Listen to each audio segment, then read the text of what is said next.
Well, none of them can hide from the truth, yeah. Children have to go back to the roots, yeah. None of them can hide from the truth, yeah. Children have to go back to the roots. I'm telling you now, the truth, the truth. Telling you, yeah, the truth, the truth. You have to go back to the roots, the roots. Go to the roots, to the roots. Yeah, man, this is Benjamin out of the Smiling Coast, West Africa, Gambia, representing for the one and only Abu, the big man you don't know, the Soninke warrior, the man that brings the truth, Soninke warrior, the sign of enlightenment, the Soninke warrior, the righteous and the true African. Abu, reveal the truth to them, no matter how them try run from it, because none of them can hide from the truth, yeah. Yes, we have to dig back the roots, yeah. Fire!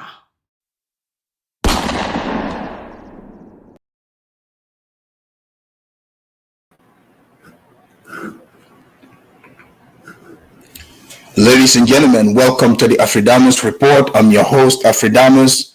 I want to welcome all of you here today. St. James, hello, brother man. How are you guys doing today? Today's topic is going to be about like being an African immigrant in the United States of America. And I'm going to feature a video of a successful immigrant and how, someone else would, try to take that success story and flip it into, blackness to say, oh, these people gotta be black, they are sellouts, So I was thinking about this, right? I said, okay, people like to say, because I've heard a woman tell me one time, I'm gonna take away your black card. And I laughed actually, and I was seriously curious asking her the question. I said, my black card. I said, what is the black card? I said, does it exist? What are the benefits of having the black card, or even just saying I'm black? I said, what are the benefits? What am I losing? So I look at it, for most people, even they run around, they say, I'm black, I'm black. They try to convince other people, you think you're not black or whatever. Hey, people wake up every day. They see who they are. But why is this so important to some people, to a point where they even see strangers who come from the black factory, which is Africa? You have your dreams, your aspirations to achieve what they call the American dream. Now, my question to you is, you coming from the black factory, where everyone is black pretty much. So obviously, the skin color is not a factor to you. That's not that important, because if that was the most important thing, you would have stayed there. But you moved on to pursue your dreams in the land of opportunity, in the land that welcomes everyone to come and prove themselves and get their dreams. So today, this here, I'm going to point out some things in America that I see what people consider to be the benefit of being black in America. And you tell me if that is something that attracted you. Like, did you travel all the way, thousands of miles away, to just come and be black? Or you here for the American dream? Because from what I've learned, you yourself, you're black, right? And it seems like other people have created their own perception. They have their own idea of what they consider to be black. They've never asked you. They've never asked you like what you consider yourself to be. They've never asked you that.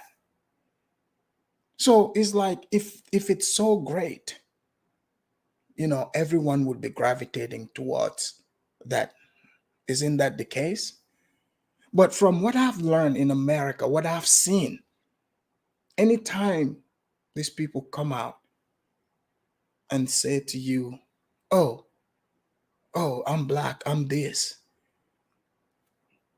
incompetence is what is associated with being black. Getting the sloppy seconds of America, because it's like black men, especially, they are encouraged to get the sloppy seconds of America. What do I mean by that?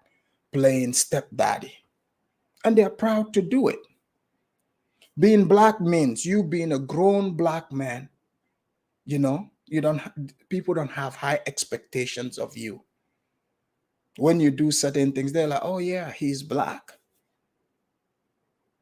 Okay? You can just bust out dancing. A grown man, no problem. They just say he is black. So now you look around you. You're like, okay, why does the color matter to some people to a point? They want to force you to identify as one of them, even though you traveled miles away, thousands of miles away for most, just to come and pursue the American dream. See, when you're an immigrant, especially in this country, my advice to you is you don't want to get into all that, because you have your own dreams, not our dreams, your dream. Someone else have their idea of what a black person is supposed to be. Let them be that way. Let them pursue that. But another thing, when you as an immigrant, you're pursuing that dream and you achieve that dream because you believe in it, that's why you're here. No risk.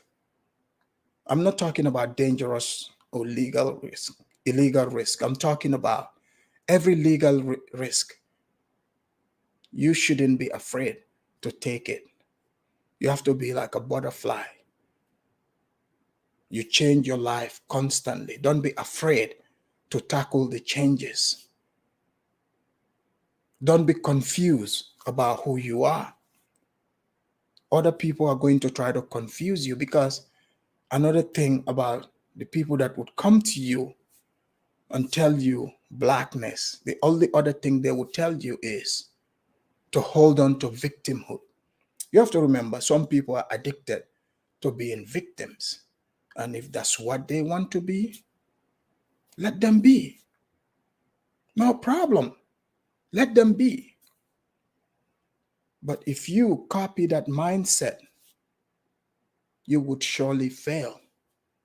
Today, I'm going to analyze a video that someone sent to me. I'm surprised I didn't get that video.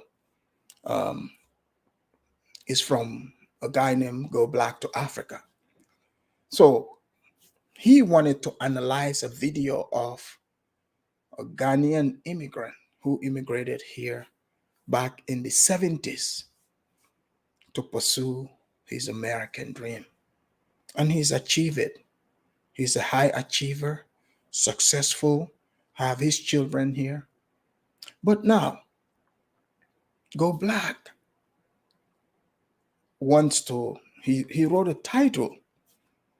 And this title said, is he a sellout or a coon? Now, again, this is where that black thing that I'm talking about, because you have your own idea of what blackness is supposed to be, and you notice the only things they attribute to blackness, they are all things that are mediocre or victimhood. If you are speaking the victimhood language, oh yeah, you're welcome.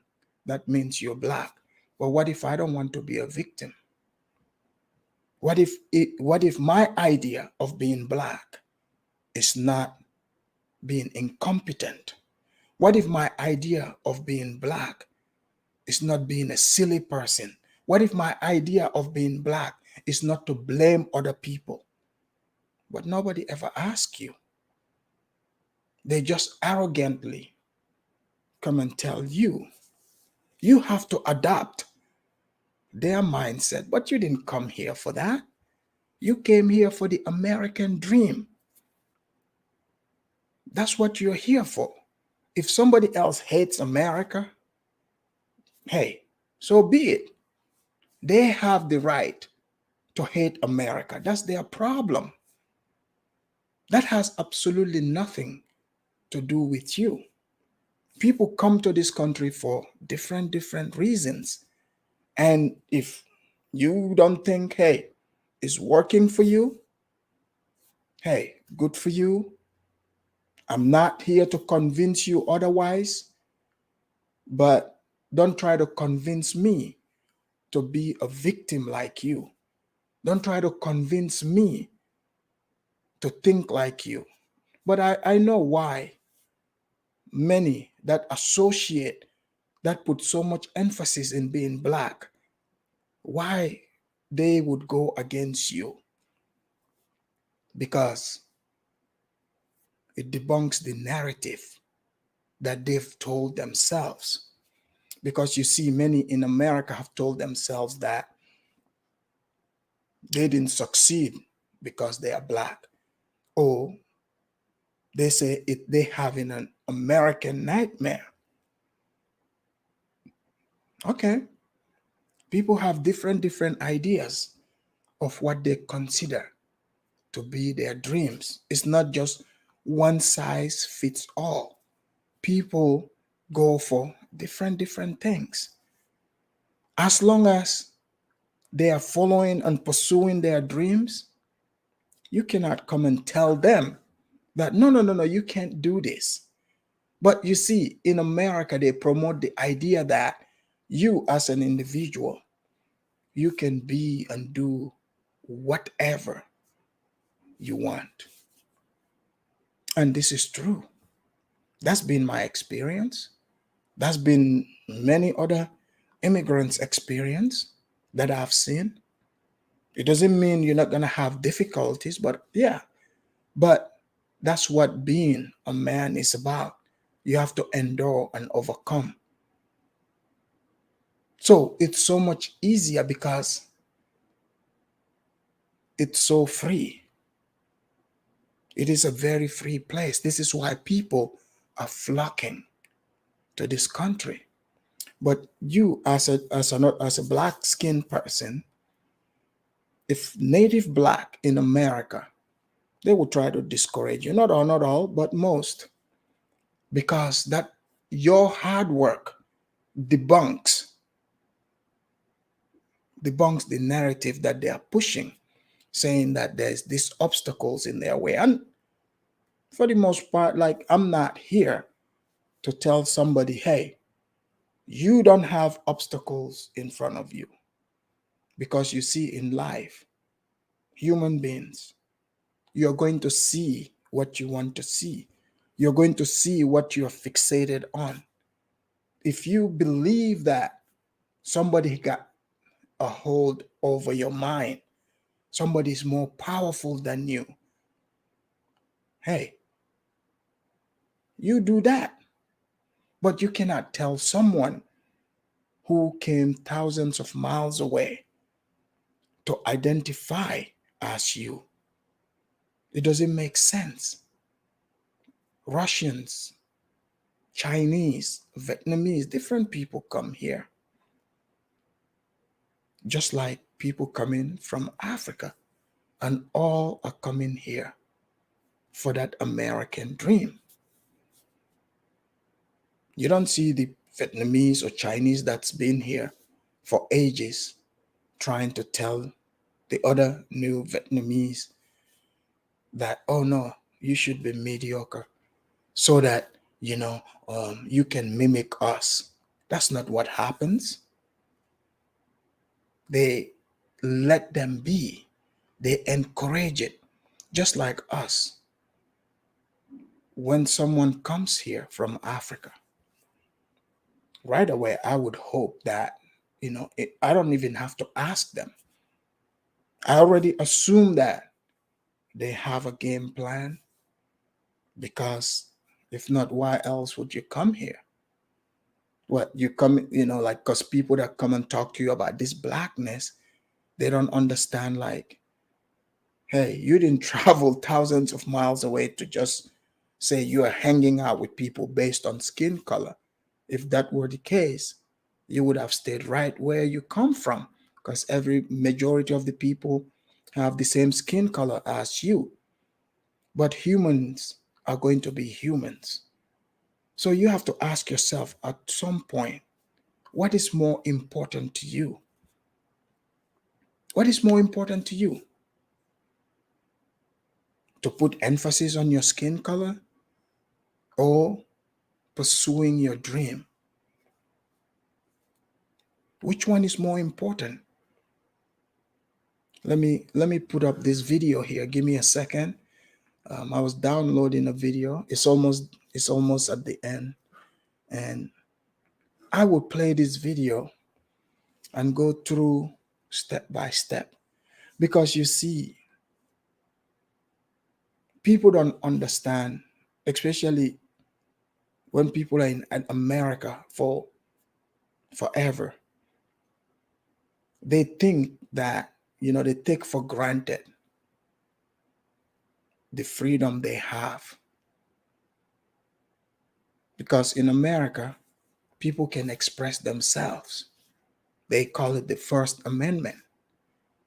They don't realize that this is foreign to most people in other parts of the world, especially in Africa.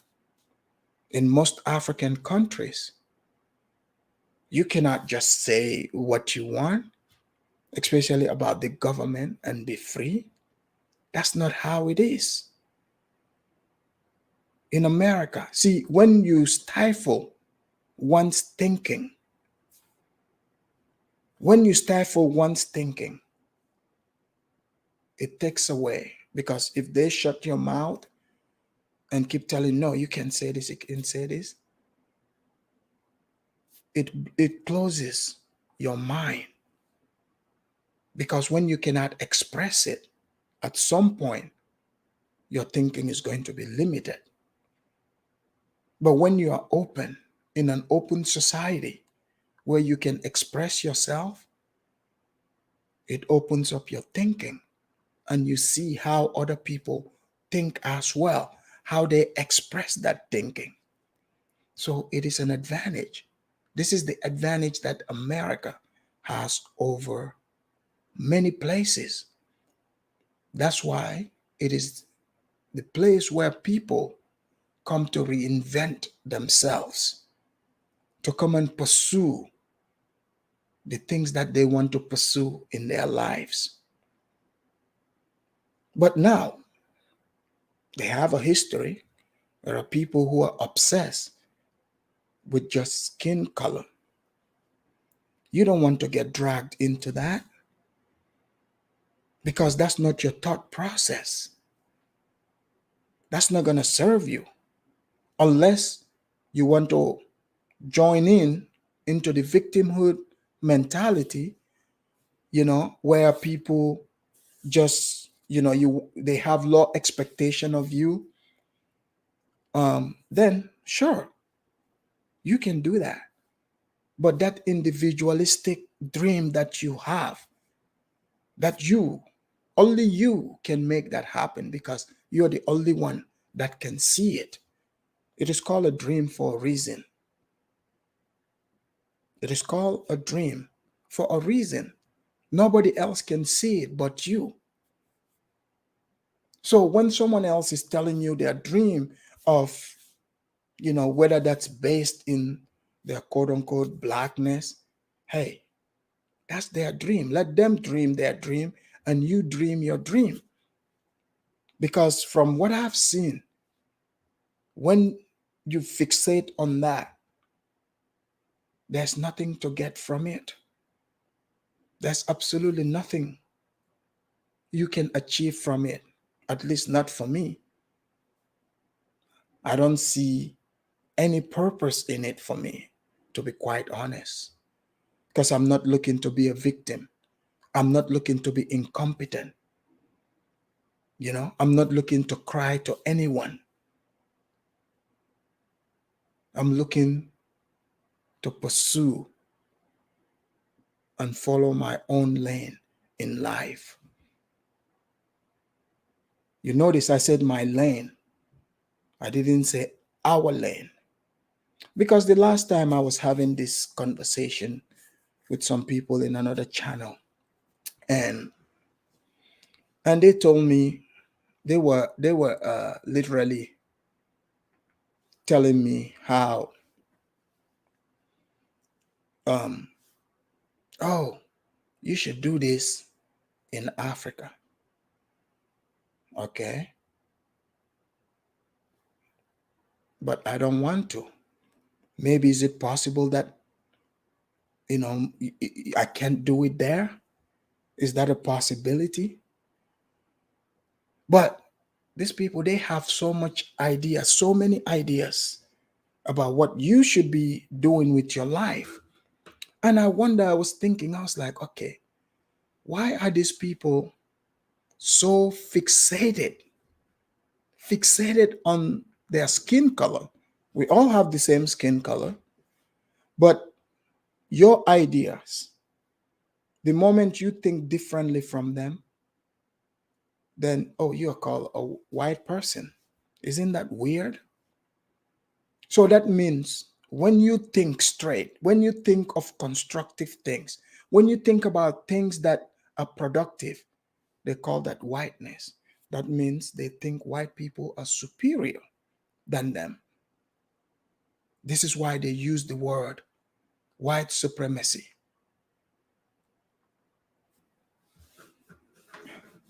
So I'm going to play this video. Let me see what FBNI just said. Afridamus, I feel like you keep using Black Americans in your content because you lack charisma, but ain't wrong. Oh, okay. Sure. I lack charisma. That's why I'm using the Blacks. FBNI, you think about that, if that even makes sense to begin with.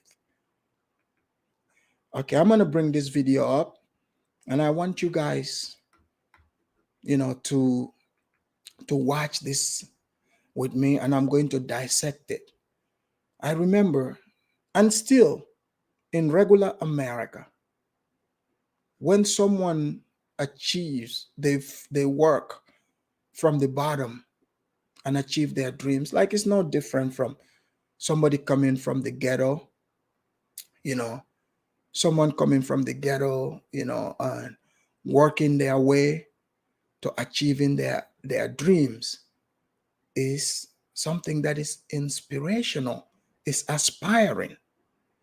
And you can knock it out. You can't say, oh, this person should have done it like this or that. That's that person.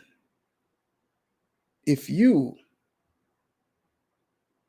have a better way of doing things that work for your life, maybe you should do that. But that's not what happened in this video.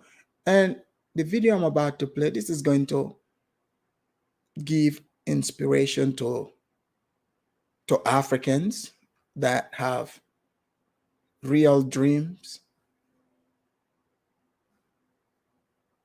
but other people who have convinced themselves otherwise and looking to blame other people, they would surely not like the video because it is going to debunk the narrative that they've always been pushing. Hold on here. Let me find the video. Just stick with me here for a second.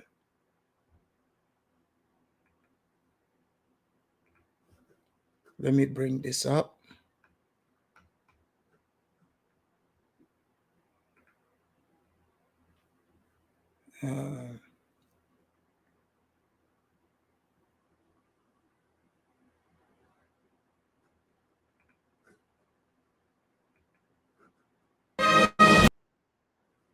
Okay, ladies and gentlemen, before I start this video, I'm going to play, the Pan-Africanist church song, to at least, show you guys a lot of the Africans that actually came to this country that are living their American dream. Maybe sometimes they're not gonna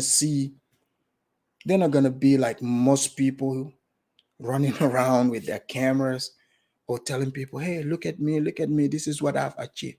There's tons and tons of people that have achieved their dreams in this country. So I want to show it, and you're gonna see exactly what I'm talking about.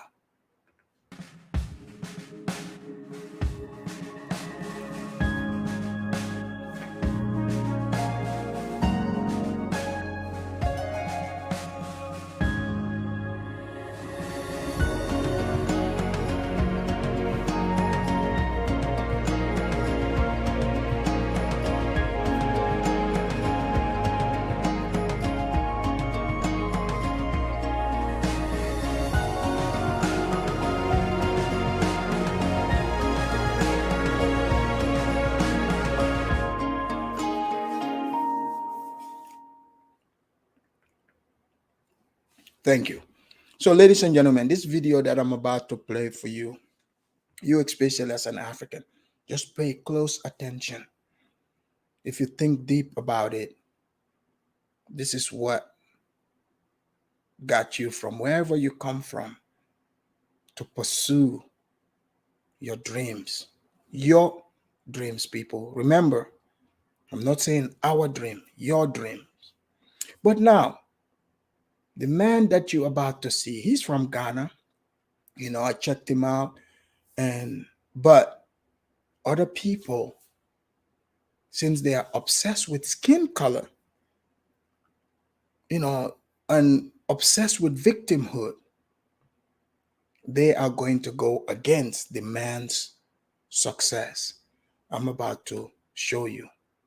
One man called Go Black to Africa, who, present himself as a philosopher and a great traveler around Africa. So he seems to, want to push the victimhood on whether Black people or African people. So I don't want you to fall victim to this. Let's listen to how he tries to flip this around, because they like to throw the word around, sell out, whatever. So a man pursues his own dreams. You didn't help him. You didn't help him do anything. He went for it and he's doing well, but you have a problem with it. And the fake thing they like to call you is brother. Don't fall for that. It's nothing real. Because your brother, real brother, would be happy for you. Because they know why you came to America. But people who don't understand why you came here, they obviously are going to project onto you what they think you should be thinking. And they're going to tell us about all the great opportunities in Africa. But I'll let you know as we go. Just countries. When we are in this country.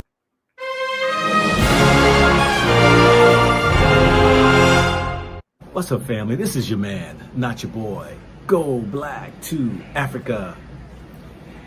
I want to play this video because it really hit me in a way that it infuriated me. It pissed me off. It made me upset. People, pay attention to those words. he's saying that he was infuriated, he was pissed off. You would think, okay, this video, the man is about to go black to African names and all that, right? Let's find out what really pissed him off.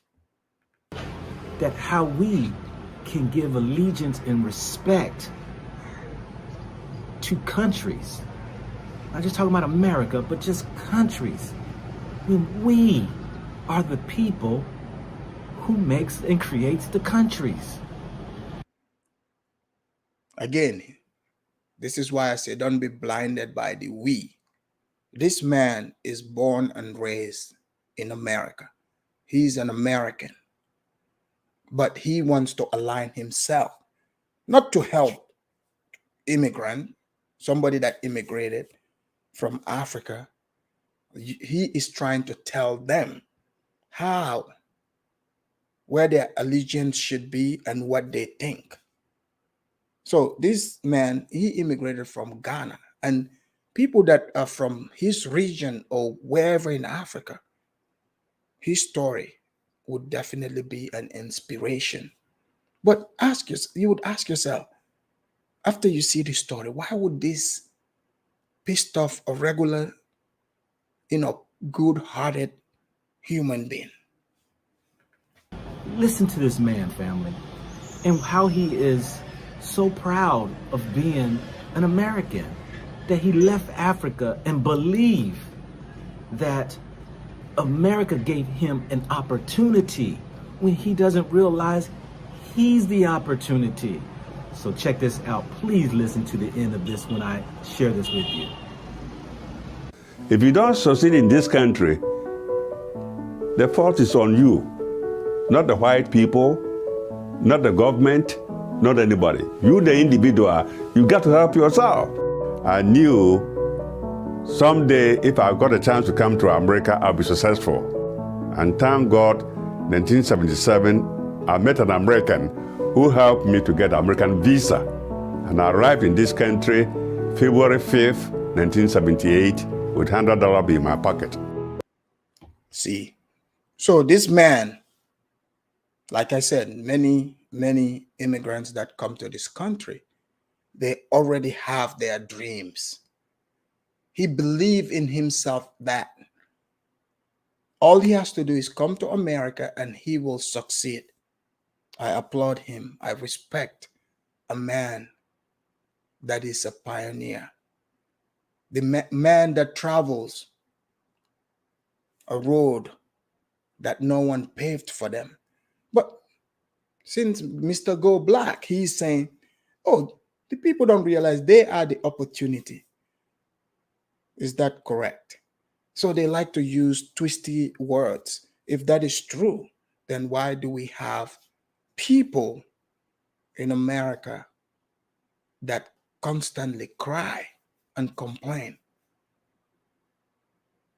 So this man is talking about his own life, his own experience, mind you.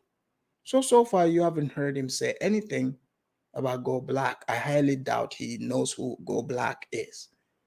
But he is infuriated at somebody being proud of being an American. I am very proud of being an American. I hope this pisses him off. I'm very proud of being an American. My name is Stephen Osei. I love America. That's the title of my book. And I've lived the American dream. The United States gave us so much. So I told my son, the country has given you opportunity and a chance to be successful in life. So why don't you serve the... Maya Jones, it wasn't an African American. Obviously, it is a white person, Peace Corps. Again, guys, you see, people are going to come in here and try to take credit for somebody else's success. It wasn't a black person that helped him come to America.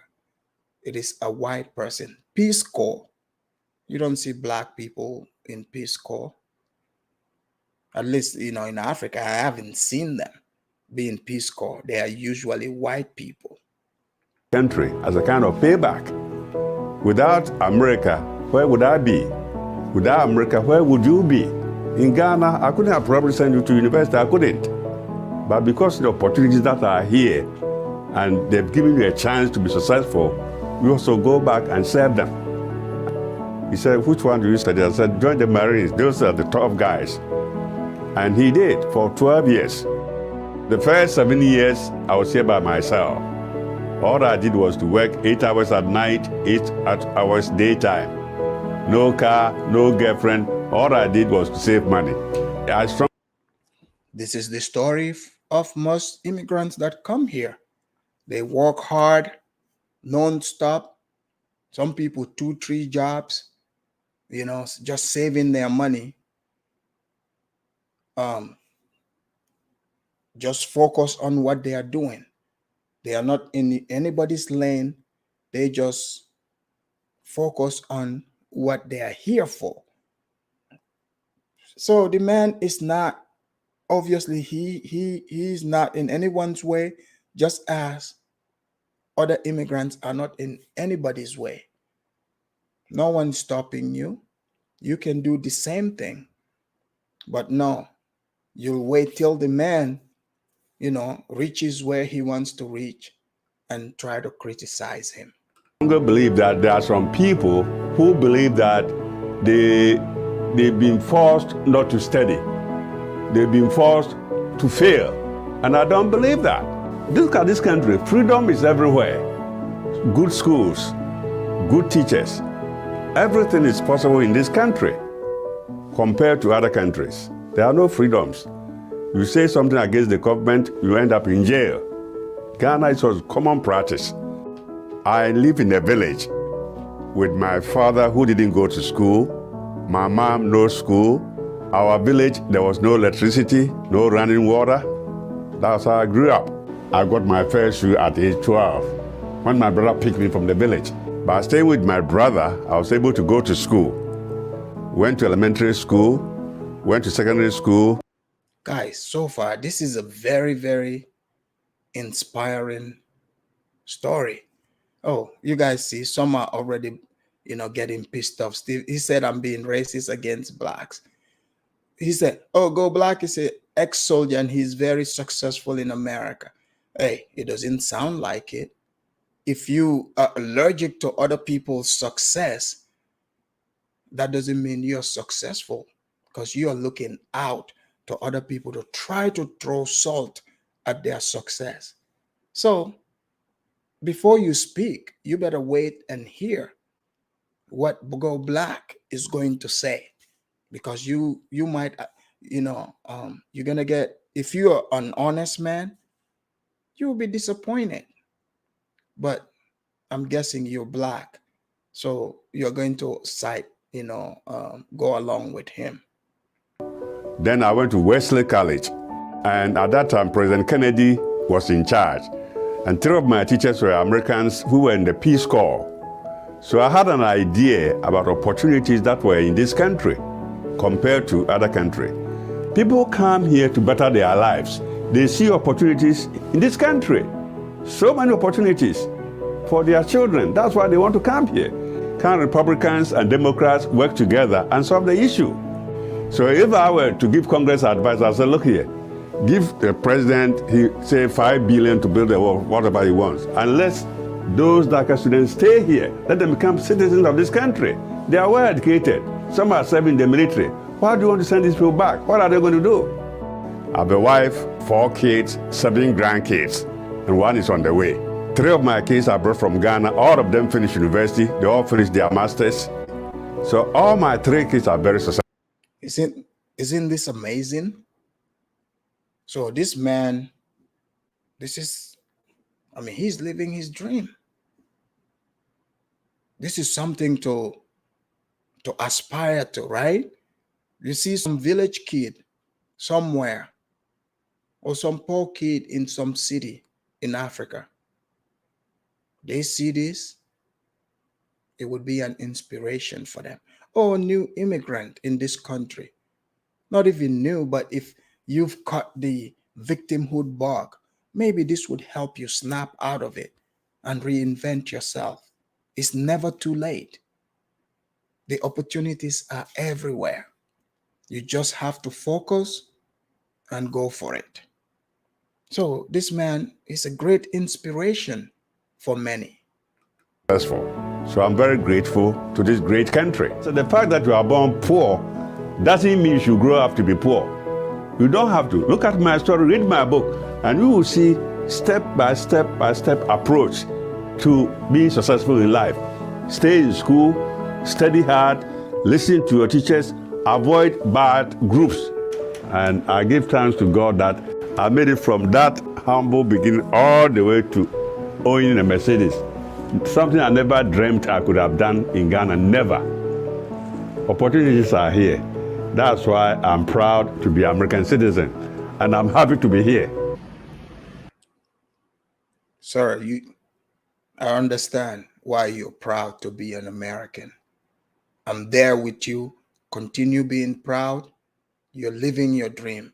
But now let us hear what Go Black is going to be saying. Okay, he's gonna give us the blueprint of how to make it, right? No, I don't think so. Let's find out. What do you think?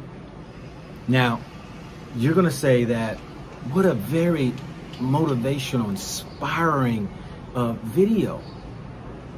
But just hold off because, music puts you in a state of emotions because it sounds good, the background music, and he's sharing his story. And I will not hate on my brother. I'm happy. No, you are not happy. You told us you were pissed off. You are not happy for him. And rule of thumb for me, I see people like Go Black in real life too out here sometimes. When I see these older black men, they have a bunch of these rings on different fingers, These are angry people. Never trust people like him. But let's watch. He's about to tell us that this is not something you should aspire to. So if you don't aspire to that, you should want to be a thug. If he was talking about, the white man treat me bad, then he would like it. Let's watch. For him. But he stands in error in many places. And that is his truth. And I'm not going to get involved in that. But I'm going to recite some of the things that he said so that you understand. Because I sit here in Africa and all I see is opportunity. Well, Go Black, why don't you show your fellow black brothers those opportunities? Record the people who have traveled to these places that you are at. That came there just like this man with just $100 in their pocket and living their Tanzanian dream. I'm not saying it doesn't exist, but this man found his dream in America and he's living it. And there's tons and tons of other Africans that are living their dream. But you said the dreams, the same thing is in Africa. Hey, there are people telling here, black people that said, this is not working. The white man is stopping them. Show them these opportunities. Entice them to travel, to move there and pursue this. That's all you got to do. You don't have to criticize another man. And I have seen Africans who had nothing. They didn't go to Western Europe to go to colleges. They didn't go to Western Europe to go ahead and get jobs and send money back.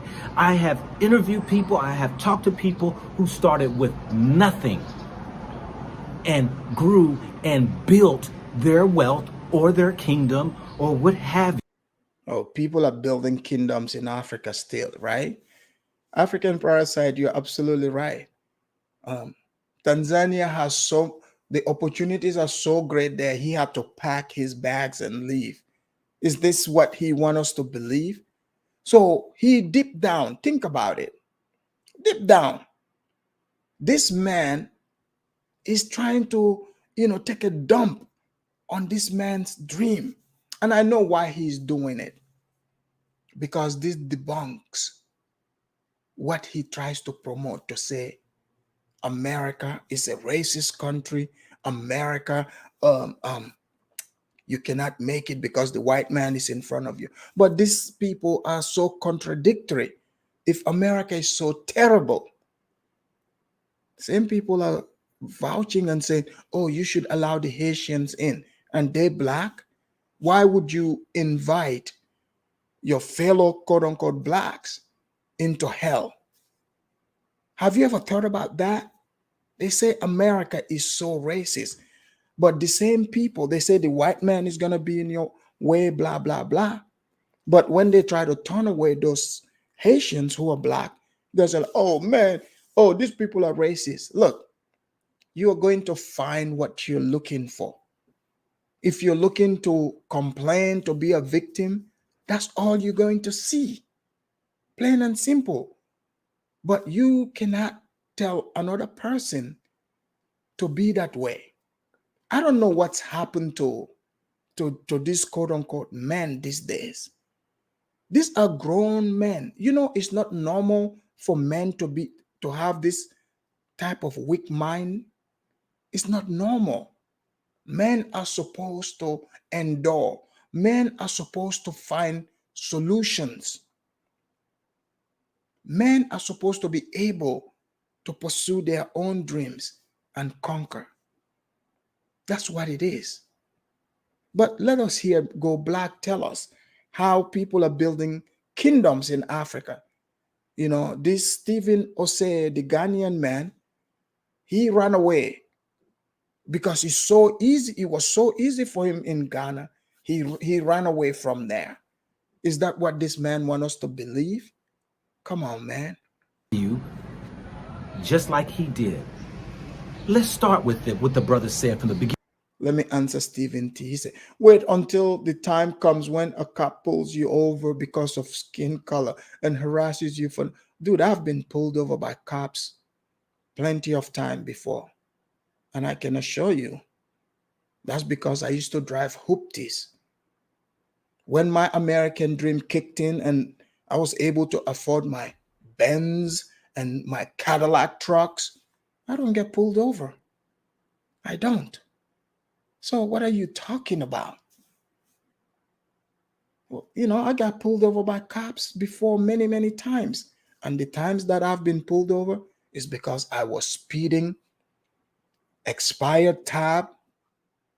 All this is happening. In fact, I've had all this. I've been pulled over for speeding several times. So if it was true that blacks suffer from police harassment, I was very nice to the policeman. And in fact, I've gotten out of tickets several times. You just have to learn to be respectful, conduct yourself well. You cannot be breaking the law and then disrespect the law enforcers. That's not how life works. Whether the person has a badge or not, you're supposed to show respect and treat people with respect. You cannot expect people to respect you back when you're disrespectful. That's just, word of the day. Learn to be respectful. You're speaking to a man who himself used to be, a law enforcement. I deal with people sometimes who are very disrespectful, and I make sure the full blunt of the law comes down on them. But those who have respect, have common sense, it's easy. It's like, okay, I just give them a warning. But you want to sit here and say, this is not what every black person's experience is. That's just facts. So if you've been harassed by the cops, you should take a look at yourself. Beginning of this video, and I'm going to walk this down. He said, if you don't succeed in this country, he was... Maya Jones, if America is not the greatest country, tell me what country is, and you don't have to argue with me. Just buy your ticket and go over there. That's all I'm asking. I hear people say America is not great, but they never leave. You can always leave. You're not getting any argument from me. If you don't believe so, no need for you to write this. Just fly to the country that you consider to be the greatest and let us be here. That's all. Talking about America. It is not the white man's fault. It is not the government's fault. It is your fault. Now, what did he just say now? That's the same thing here in Africa. But what he doesn't understand is that Go Black. It is not the same thing in Africa. If you want to test it out, why don't you start making videos and criticizing those governments, some of those places you go to, the things you say about America, say the same thing about them. Let's see. Just say them and then travel back there. Let's see how that works out. That's all you got to do. he thinks that success is getting a job. Whoa, whoa, whoa, Go Black, hold up. There's a lot of places in Africa that don't have jobs. Whoa, whoa, whoa, America. There's a lot of places that there aren't jobs. But he was able to get not one, not two, but 3 jobs. And plenty of people are doing that. Austin said they will come here and try to say by all means to justify their stay. Absolutely, you are absolutely correct. And if you're bothered by that, you know what to do. Or if you think other places are better, you can do just like other people are doing, that are coming to America. No one is stopping you to go pursue your dream elsewhere. But the white people that own this country, they open the gates to the world, not just to Africans, to the world. They said, give us your sick, give us your destitute, give us your poor. We would heal them all. And that's exactly what they are doing. They said the jobs are over there. I'm walking by, I'm seeing everywhere. They are like, we're hiring. So can't be mad at another man who is taking opportunities, who's taking opportunities. Hey, you don't have to do it. You are your own person. You have your own dream. Austin wants to know, when was the last time I was in Africa? Why does that matter? Didn't you hear I just said I'm a proud American? What part of that don't you understand? But I know, because it's pissing you off. Because you hate America, but you would never leave. That's what's funny about the whole thing. You hate America, but you will never leave America. Nah, I don't think you hate America. You just hate seeing people making it. That's all. You are hoping the white man, your daddy, to take care of you. But those days are gone, because they are seeing other people doing it. So, sorry, bro. Little does he know that he is the success. He admitted it. He showed the story, the book, the road to success, the beginnings, the humble beginnings, to prosperity. And he, at the end of his billboard there, look at the video again. He has his Mercedes. See, he thinks success is stuff. If his Mercedes is not a symbol of his success, then what's the purpose of people working? You see how he's trying to diminish this man's success? But anywhere you go, the man is just letting you know a sign, a token, a sign of his success. Being able to afford that. That's a sign of his success. But he wants to diminish it. See, if they could do it, it's success. But if somebody else can do it, it means nothing.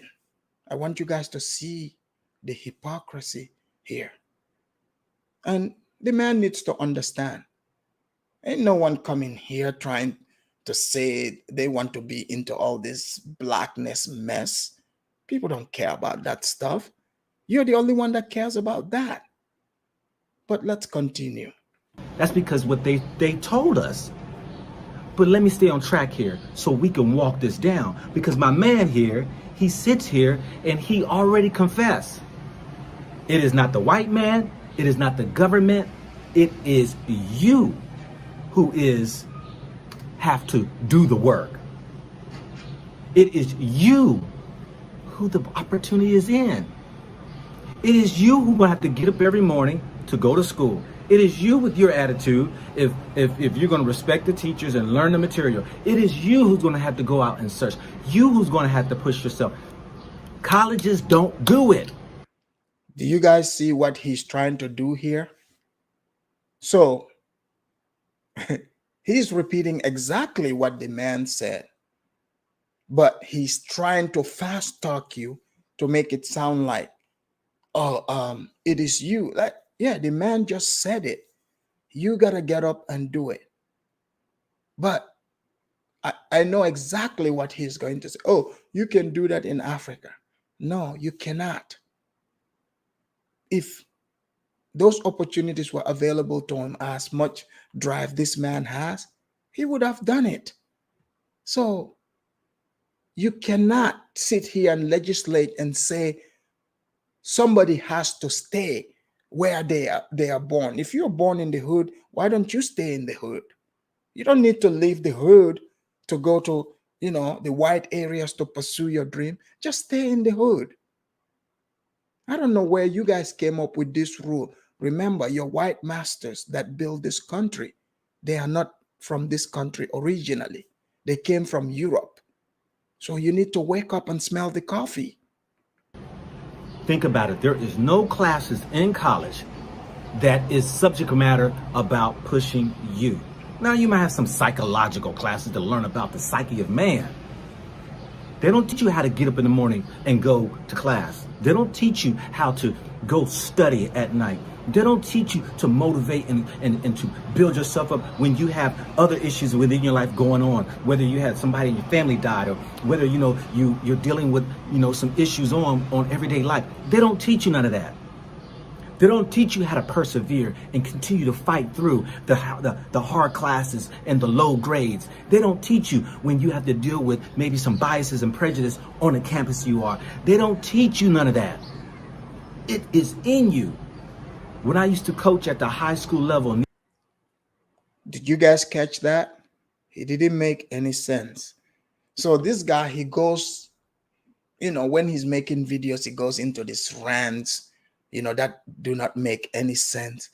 It is in you. Obviously, people are like butterflies. The dream is in you and you come and manifest it. But let's find out where he's trying to take us to. This is crazy. These basketball players, us coaches, we used to tell the players, there's something that we just can't coach. That's work ethic. You can't coach it. It's either in you or it's not. If you don't have it, you got to go find it. He answered his own question.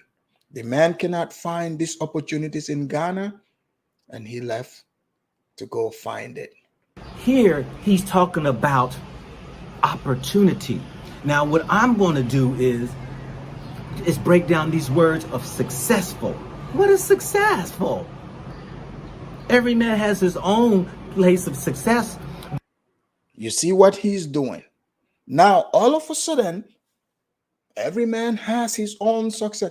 Don't you think every man who's black have their version of what they think blackness is? But no, they want to group think and force their thinking on you. So now he's going to try hard to diminish this man's success, despite claiming that he was happy for the man. He obviously isn't. So he wants to diminish the man's success. Let's continue. But what you don't realize is that if you're in America, they've told you what the bar of success is. The American dream, which is the American nightmare. Now, with the brother, I like his story because that was me. I highly doubt that. That wasn't you. Because if that was you, you would have been like, oh my God, I'm so happy to see somebody that used to be like me and he did the same as me. You think if I see somebody who came from Africa, Vietnam, or other place, immigrant in America, and now they are doing their own thing, they're their own boss, living their dream, do you think I'm going to be hating on them? No, because I'll be able to relate to them. I'll be able to. But the people who cannot relate are the ones that are going to hate on the man. Who hates on hardworking people? People that pull themselves by their bootstrap. At least you had the boot and the strap. This man did not even have the boot. He has to invent his own boot and then invent his own strap. What are you talking about? Well, let's hear Go Black continue to try to take this man's success down. Instead of, you see, Africans, you see what you got to deal with? You see what you got to deal with from some of these people? When I come here and tell you about the jealousy, you don't believe me. Now you are seeing it for yourself. You're seeing the jealousy. He started saying there was this success in Africa. Show us. That's all you got to do. Show us. But he cannot show us because that's not the norm. Okay? That's not the norm. But he's not going to go show, Mr. Kwan from China who came here with $40 and now he owns several restaurants and dry cleaners. He's a multi-millionaire now. He's not going to go show him, but he's going to, show this man and try to, take a dump on his success. This is why I'm telling you, this black stuff, you shouldn't be identifying with it because it's a low expectation. So when you don't fit that low expectation, now they want to, call you a sellout, a coon. Hey, if being successful is what you call a coon, sign me up. Sign me up by all means. But this is jealousy. In America. But I found out while I'm here in Africa, I've turned down so many opportunities. And I'm watching people around here who just don't have it in them to. Visionary of love, you said it best. You said it best.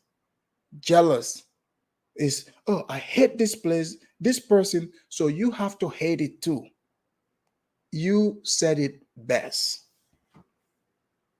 Hey, if you hate the place, you can just leave. You don't have to convince me. Or if you say, this is so bad, you're going to experience how bad it is.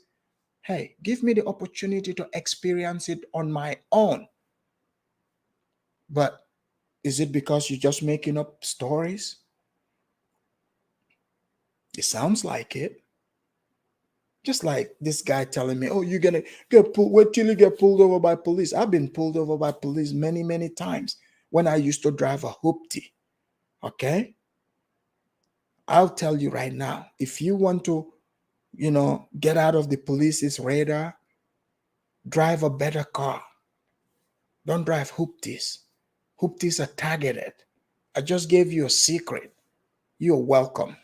Grasp and take hold of it and run with it. Like himself, what he doesn't understand, what he said, he worked 2 jobs. 2 jobs. He didn't have no girlfriend. He didn't have he didn't have no car. He didn't have anything. So all he did was work and save. I worked 3 jobs in America. Now you tell me that you gotta go in, that you go to a country that you gotta work 2 or 3 jobs to reach a bar of success. That Did you guys see what he always have to outdo the immigrant? People, this is sick. Literally, this is sick. So you are born and raised in a country. You're born and raised in America. You don't need to learn the culture. You don't need to do anything. It's your country. You're from there. So why are you trying to compete with a new immigrant who have to start from scratch, to do what they are doing? So you guys notice the jealousy? So he's saying, oh, I did 3 jobs. He has to outdo the man. Mr. Go Black, I want to let you know, most immigrants, when they are new here, yes, they work 2 jobs, some 3, while going to school. But that's not what they continue doing their whole time. It eventually switches. They either open up a business or, they finish school and if they are working, they only have 1 job, high paying job. But let's hear him. they work 1. And I'm going to get down to that. But let me start with this word of successful. You are the one who is successful. When he was in Ghana, he went to school. He went to college. He did that. This college didn't do that. It was in him already. And when he got an opportunity by somebody to sponsor him to go to America, he took that success with him. Matter of fact, he put it to work. Now, he's making it seem that America did something for him, like gave him opportunity. America is people. The opportunity he's talking about is a job or work. Entrepreneurship is work. What is this man talking about? You guys clearly can see he's not making sense. The man didn't say he didn't have ambition. He wasn't a hard worker. And then all of a sudden he got to America, all that's, awoken in him. America put that in him. No. He said the opportunity. Opportunity. That's what it is.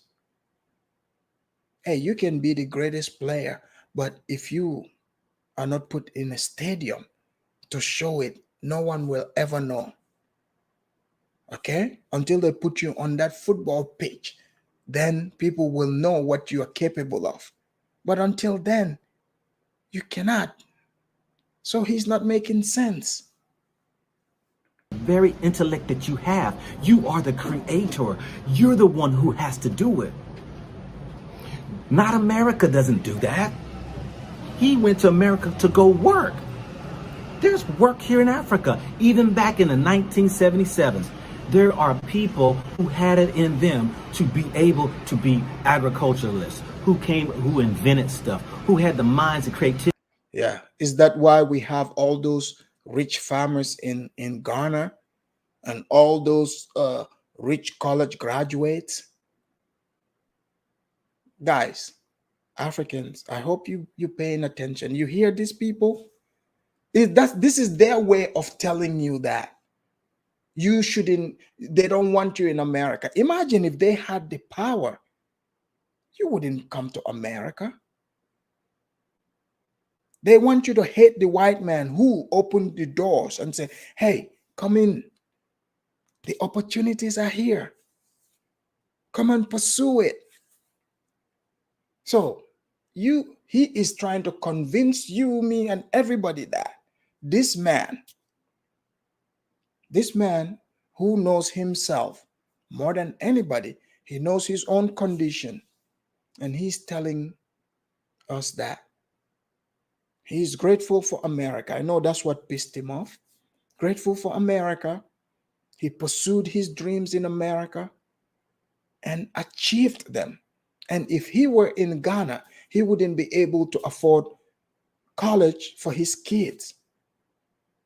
But he wants to tell the man that, oh, that is not true. He would have been able to achieve it. This is borderline mental illness, people. This is crazy. He just cannot be happy for the man. Just like, someone said it here in the chat. It is this theory, like, I hate this person, I hate the place, so therefore you should hate it. Have you ever met people who they hate someone they are not friends with, but they want you to hate that person too, despite you not having any issues with the individual? They want you to hate the person too. It's called insecurity. And many Black people, unfortunately, in America, suffer from insecurity. They suffer from it bad, really bad. This is wild. Like when I saw this man's video, I was happy. I was like, that's what I'm talking about. And in fact, people, there's many, many other successful African stories that I'm going to be bringing to send the inspiration out there. So that if you think, it's not possible in America, I'm here to tell you, you can do anything you want to be in America. If you're willing to put in the work, plain and simple. Don't let this man lie to you. If he can do it, that's just him. That has nothing to do with you. You are your own person. You have your own dream. He called it the American nightmare. Hey, just because you sleep at night, you have nightmares. I have dreams. Or maybe I dream with my eyes open. Like most Africans that come here, they dream with their eyes open, which makes sense. To be able to build an ideal, build a business, build an institution, build whatever it is that was in them to do. He just needed somebody to go ahead and hire him so that he can get money. Now, I'm not against that. Then why are you talking about it? I worked 3 jobs. I served 20 years in the military, gave my heart, my blood, my tears to the military that paid me pennies. And I worked and had a business on the outside of my military career. I was in barbering, some knows who knows my story. I got off of work at 4:30 in the afternoon and I went straight into the barbershop to work. Okay, guys, is he pissed off because an African person came to America and he is doing it as big as he's doing it? Because this is the only reason why somebody would start talking like this, to say, I gave my heart, my soul. What's that have to do with him? Last I checked, America is not North Korea, okay, where you don't have a choice. You got to serve in the military. And nobody told you to serve there. You did it because you want to. This has absolutely nothing to do with this man. Oh, you working, 4 jobs or 15 jobs before. What's that got to do with this man's life? You do you. He's doing him. But oh no, the African has to be destitute. That's what they love seeing. This is ridiculous. On the weekends, I worked a security job. Let me share what I did. That wasn't America who did that. That was me who did that. The opportunity, I'm the opportunity. I just gave it to somebody to go ahead and build their business, build their governments, build their institutions, build their corporations. It's like looking at the glass, either it's half full or half empty. If you got what it takes, why would you build somebody else's corporation? If you know how to do it, why don't you do it yourself? You know, again, he is doing everything in his power to downplay this man's experience. This is his own experience, mind you. This man is not talking about anybody, his own experience. So let me get, so Go Black, if he has it his way, this man should be staying in Ghana. Oh, this man's path in life should be like his. Is that what I'm hearing? They have absolutely nothing to do with each other. But these are the type of things he talks about. And I see some silly Africans who have these conversations with him, and he knows which ones to pick. Like last time I saw a video, he was interviewing some Cameroonian guy who made it clear that he entered this country illegally through the border. He went through all that hurdle, but now he wants to talk bad about America. I don't know what's wrong with these Cameroonians. Like, dude, you're not from here. If you really believe this is what the country is like, no one's stopping you to leave. But you entered this country illegally. You jumped through all the hoops. And then now you want to tell us how racist it is. Why don't you pack your bags and leave? I don't understand that. If I had thought America is such a bad place, if that's my perception, you think I'm going to be discussing that with people? I would have left a long time ago. This blows my mind. Nobody's is telling, in America, like, no one's stopping you from living. Again, it is not North Korea where you're not allowed to leave, or Cuba. You can leave whenever. Whenever. In fact, if these people say they don't like America, for instance, I hate America, but I don't have money to leave. If they put their GoFundMe up, I would donate to them so they can have enough money to leave faster. I would donate to them, and I would encourage my friends to donate to these people. I might even go ahead and buy their entire ticket for them to leave. Like, I don't get it. So obviously that's not the issue here. If you don't like a place, you leave.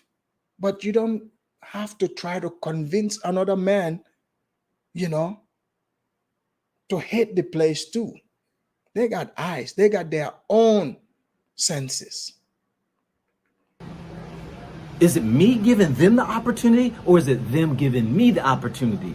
Because when we sit at the round tables, I am giving you my creativity, my intellect, my so-called abilities. So if you get drafted by the NBA or the NFL, are you the one giving them the opportunity, or they are giving you the opportunity to use your skills? Because if they don't give you the opportunity, where would you showcase your opportunity? This man is not making any sense. My so-called ways of doing business to bring to your business, to build it. My gifts, my talents. It's not America giving me anything. You can say it's a both hand in hand. Okay, you got jobs.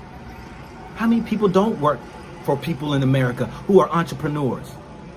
I worked in government for 20 years. They did not pay me enough to get where I wanted to be able to take care of my family in a way that my family was taking care of me.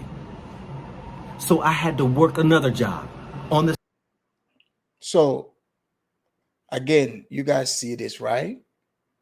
I sense it's like this thing where you have a stepchild. You guys see this in some African homes where there's like a stepchild, and then they see someone else come in the home and they're happy they're doing it. They start getting insecure and jealous because they're like, oh, now you love this other child better than me. Because I've seen some of these people, they will tell you, oh, the white people give you this, the white people give you that. But it's not true. It tells you their mindset. It tells you their mindset. So his complaint is he sounds bitter, as if Oh, the white man gave this man all this and didn't give it to me. That's what it sounds like. Again, no one, you chose to work in the military. No one is sliding you. You did that on your own. But you want to be upset at the African. You want to go be upset at the Chinese too? Oh, the white man. How come they don't say, oh, the white man gave the Chinese stuff, but it's only the African there? Oh, they gave you stuff.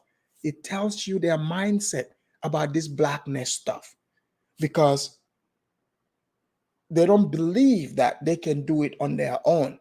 So this is why they see you, they accuse you of, oh, the white man must have given it to you. I mean, you're former military. So good for you. That's what you wanted to do.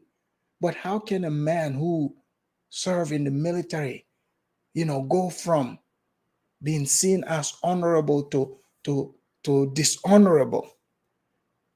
Because this complaint alone should be a grounds for you to receive a dishonorable discharge. I know you've already been discharged, but they should take it back and hit you with one. Because this is pathetic. Seriously. There are many people that serve in the military that are doing good. If you didn't do good, that's on you.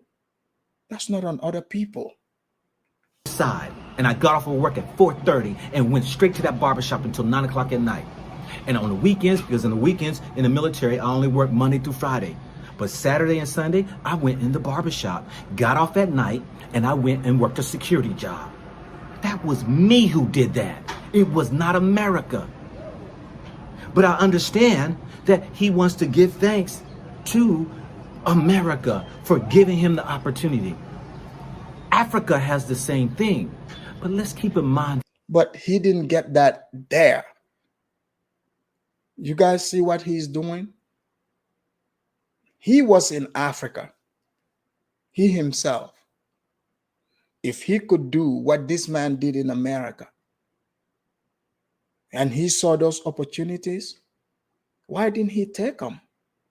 And if he doesn't want to take them, there's a lot of blacks here that hate America, who say America doesn't have opportunities. Tell them about those opportunities so they can go pursue them. But they don't exist. That's why.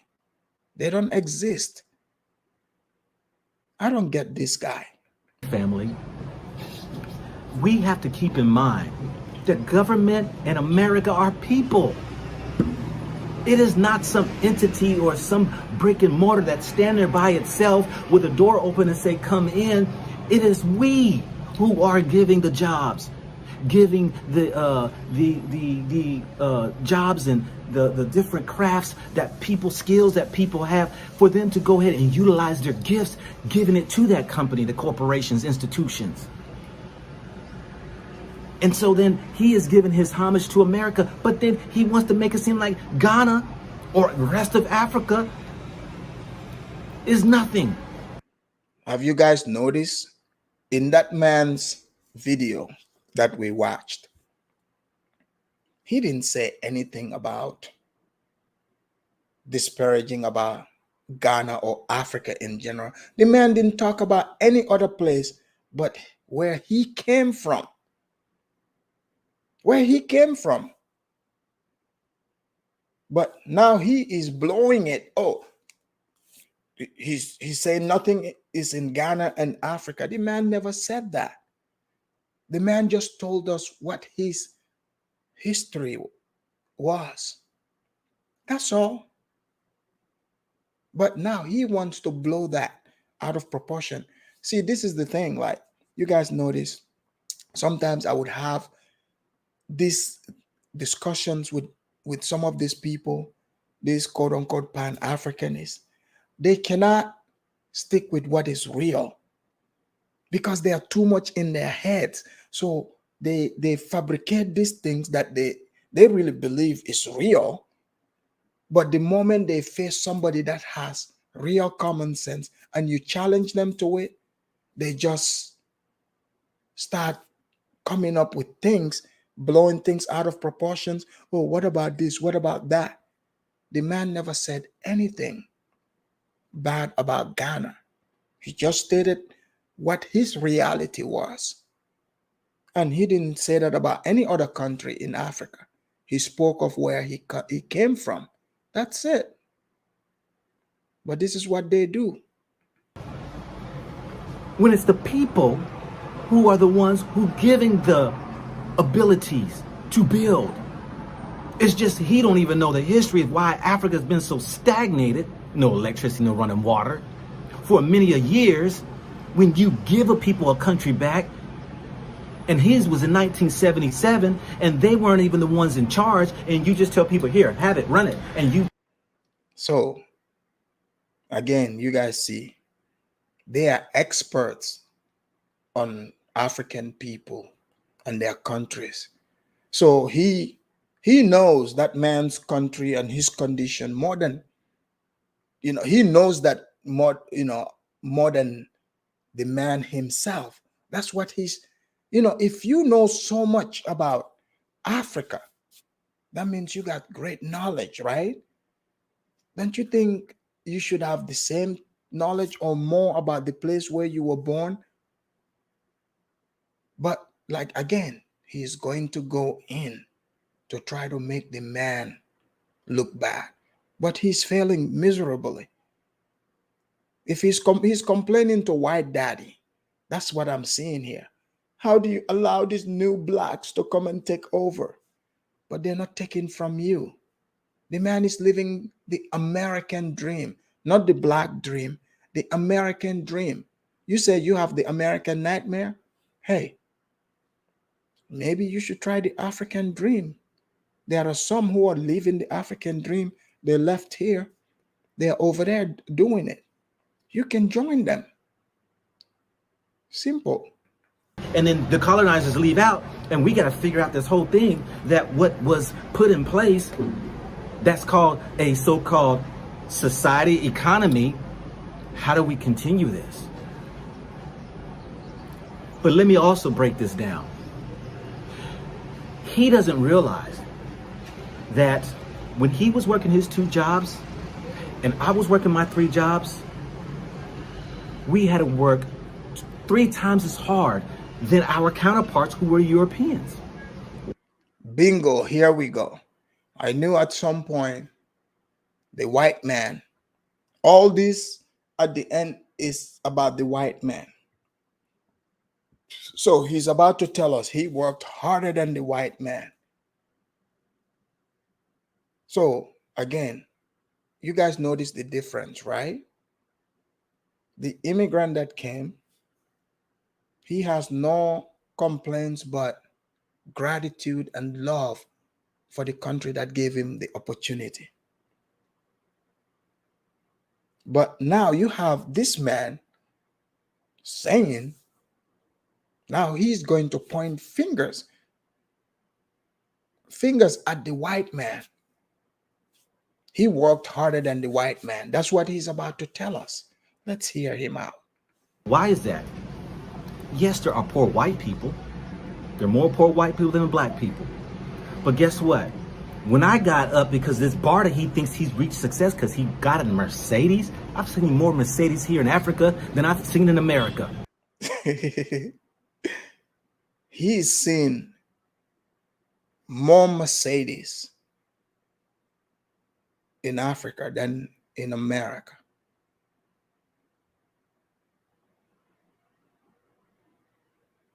And you want me, okay, yeah, people are just, they're just walking into the dealerships in Africa buying this Mercedes. Oh, Diego, I'll drop the link here in a second. Yeah, people just walk into these dealerships and buying, in all that, those Tanzanian Mercedes dealerships. Amazing. This guy is amazing. But you got to understand this, family. While he had to work his 2 jobs to build. When I was living in the suburbs in America, look, I lived in high class neighborhoods. Yeah. And guess what?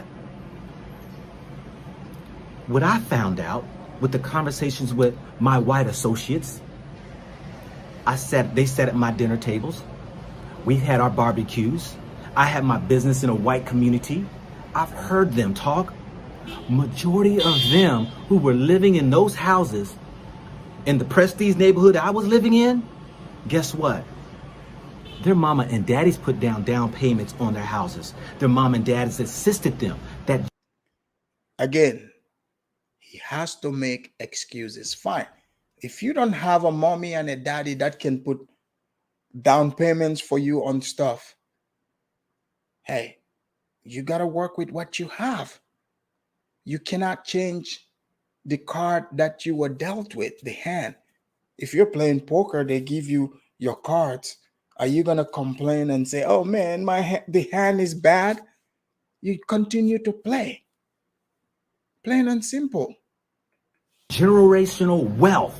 I have hardly ran into anybody living in higher end neighborhoods, whether you want to call it middle income or higher end neighborhoods, of white people that I've heard them say they work 2 or 3 jobs. It was their family members of that generational wealth that was made off of us that gave them the ability to get the head start. It has not been easy for me. And, you know, I started off in Brooklyn. My father gave me a small loan of $1 million. My father gave me a small loan of $1 million. It has not been easy for me. And my father gave me a small loan. Again, if your father can, not everyone's father can give them $1 million. So you're going to be mad at someone else's father who's able to give their kid $1 million. This is crazy, people. This is really crazy. Loan of $1 million. I came into. I've heard it time and time again. But what is it? What is it that when we don't have our parents give us anything to have the head start? It is like being in a race and you are on the starting line and they tell you, go black, you got to go 50. Really? Go black. How many white people in America can get $1 million like Trump? How many? So again, people, he's going to make it about black and white, even though this is about an African immigrant. What did I tell you guys? The moral of the story is he's making it seem like, you know, they are going to it's the white people that are helping this man. That's what he's making it seem like. Yards back. And then when the race starts, you got to try to win. This is what this brother don't understand. He had to work 2 jobs. He had to give up a lot of sacrifices to get where he thinks success is, because they said you are at a level of success because you got a house, you got a Mercedes, you have reached success, and he don't even know he was successful already. So you start the race and you get to the finish line and you are the last one to come in. Are you happy because you finished? Do you guys understand how crazy this man sounds? So again, there has to be in their head, somebody is telling him and other blacks what success is. This man just told you what his success is. He's not worried about what other people think. He's happy where he is. So I don't get it. Because those who finish before you are the ones who get the ribbon. But you thinking you're successful because you finished right along with them. But I will never forget those 3 jobs I worked my ass off for in America. You want to talk about opportunity to be successful? When I'm sitting in neighborhoods and I'm listening to them tell me that their mamas and daddies gave them the money for the closing costs, for the down deposit on the house, the 20% of the house. Guys, is he complaining about this African immigrant? Like, what is going on now? Is he complaining? So you're talking to a man about a man who literally said he came to America with just $100 in his pocket. What is your excuse? His excuse is to show us somebody whose daddy is a millionaire. This is wild. Buying them their furniture and still giving them money.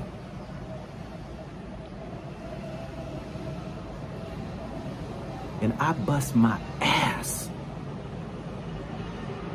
where most of us have, trying to get to a place of a bar that they put to say successful. He doesn't understand that.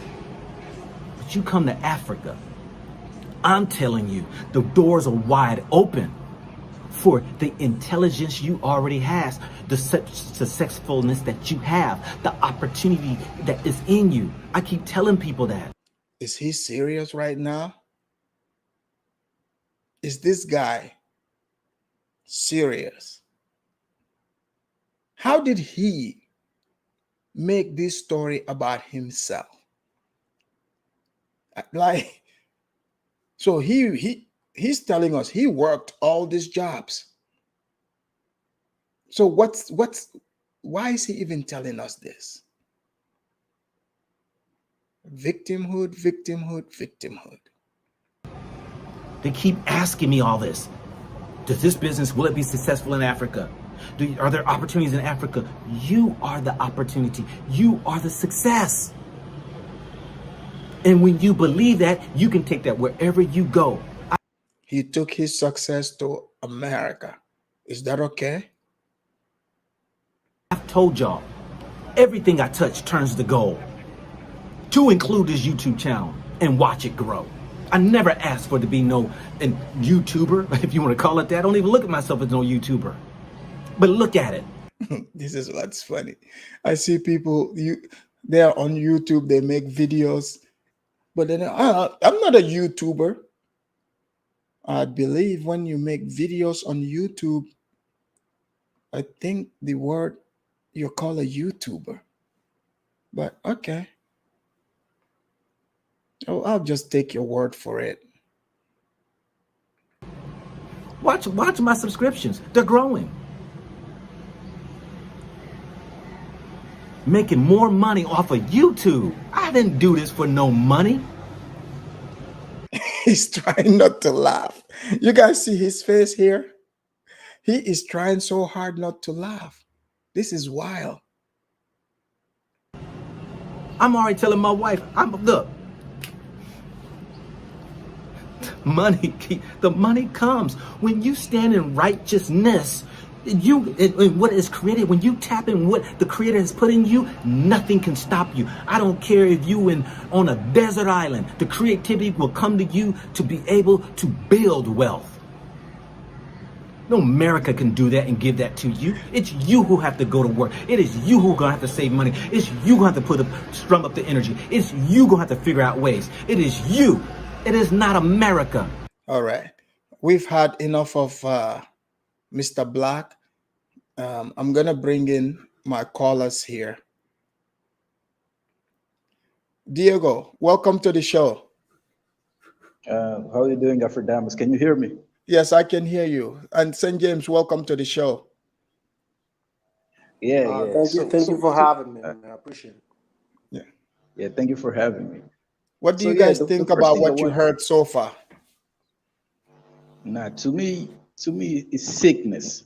He's sick is the first thing. But what I want to tell is, for everybody saying that Africans should go and fix their country, the first thing is, every group of people in America are more successful in America than in their own countries. You can see it with the Jews, you can see it with the Mexicans, with the Chinese.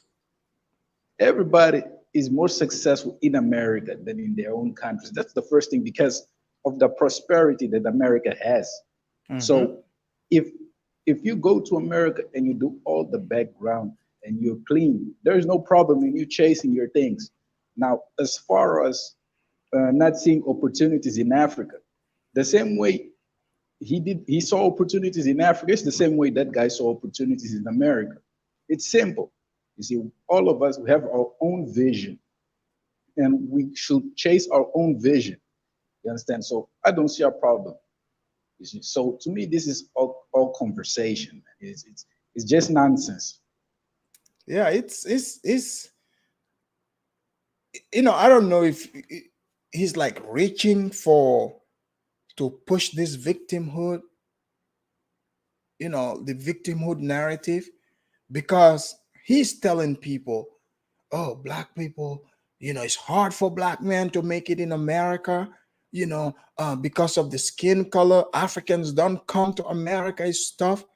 And I bet as soon as he ran into this video, he's like, oh no, let me get ahead of this video and just give it my stupid comments, because he tried so hard. He cannot make this video to be what it isn't. This man achieved his dreams, and people come to America for their dreams. The man is not talking about him. The man is talking about his own life. But he started talking about his 3 jobs, how he worked harder than the Europeans. Good for you, Mr. Go Black. But what's that have to do with this man? That's what I don't understand. St. James, what do you think? Oh, man. This is another theatrics from, one of the repat, going to Africa, I take it as it's like people coming on YouTube trying to perform, right? And you have to, just look at for the way it is. Like if you see the guy from Ghana, he said he came here in 1978, correct? Yeah, like 77 or so. 77, 78. So we can put him like, I don't know the guy, but I believe if he came in 1978, that means he was in his early 20s. Right. And he said he had like less than $500 and his family didn't have anything, right? So he was able, once he got here, he was able to flip that, right? So, I mean, he created generational wealth for himself and his kids.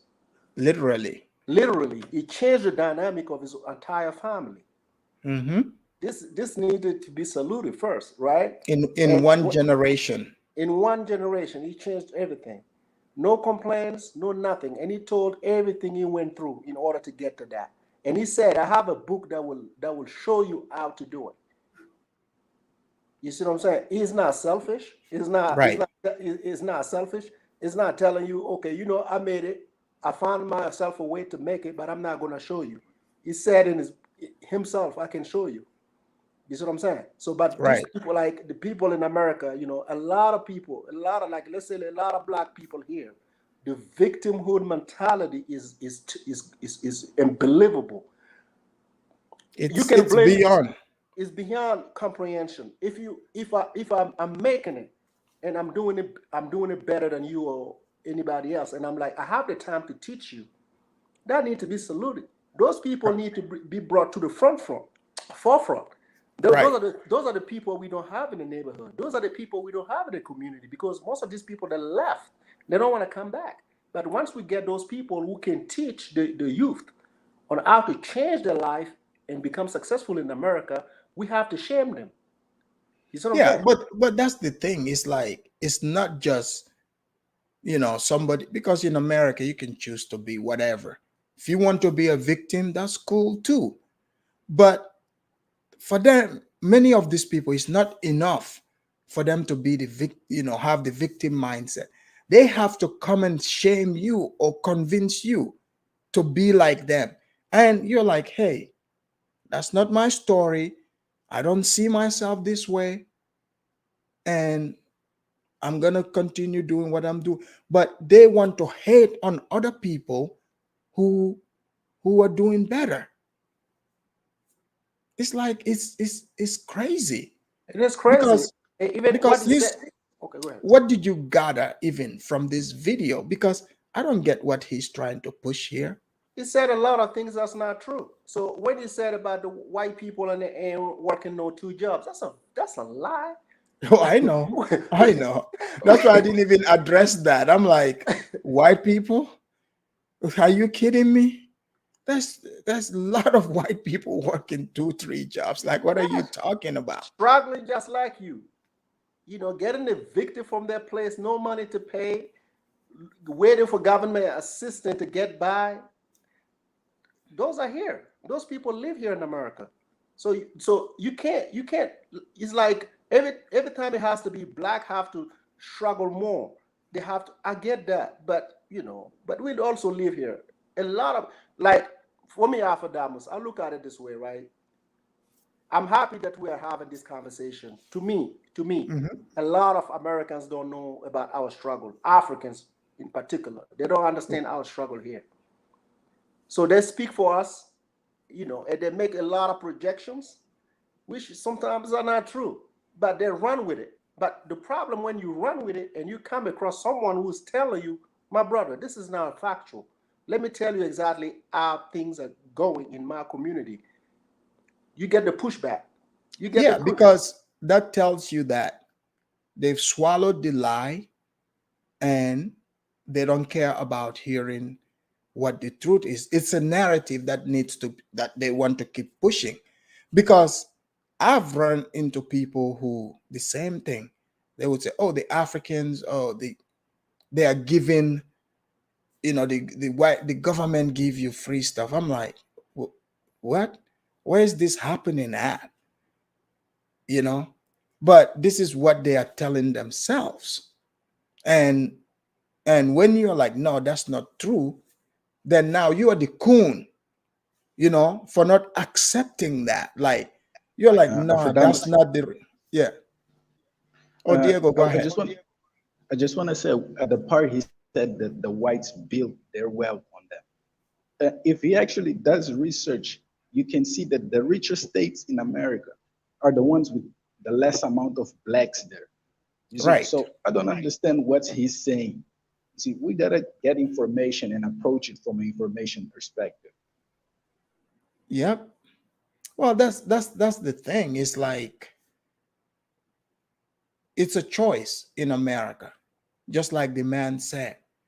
So he said he's seen all this opportunity in Africa. I mean, the world is global. If you see these opportunities, I'm sure there are people in America who would love to grab those opportunities. He should show them. He should show them that, hey, you can come here and do way better than you're doing in America. I mean, I want to see the videos. He even said there's more Mercedes in Africa than America. I was like, oh, okay, sure. Like you said, the world is global right now. So what is the problem if I'm in America, but I have some investment in Africa? So you having a problem with me being in America physically? Is that what he's saying? Or like you have to go over there and sit there and wait for other people to come? It's like, I don't understand. Many people that I know, many Africans that I know have investments in Africa. So whether they live there or here in America, what seems to be the problem for him?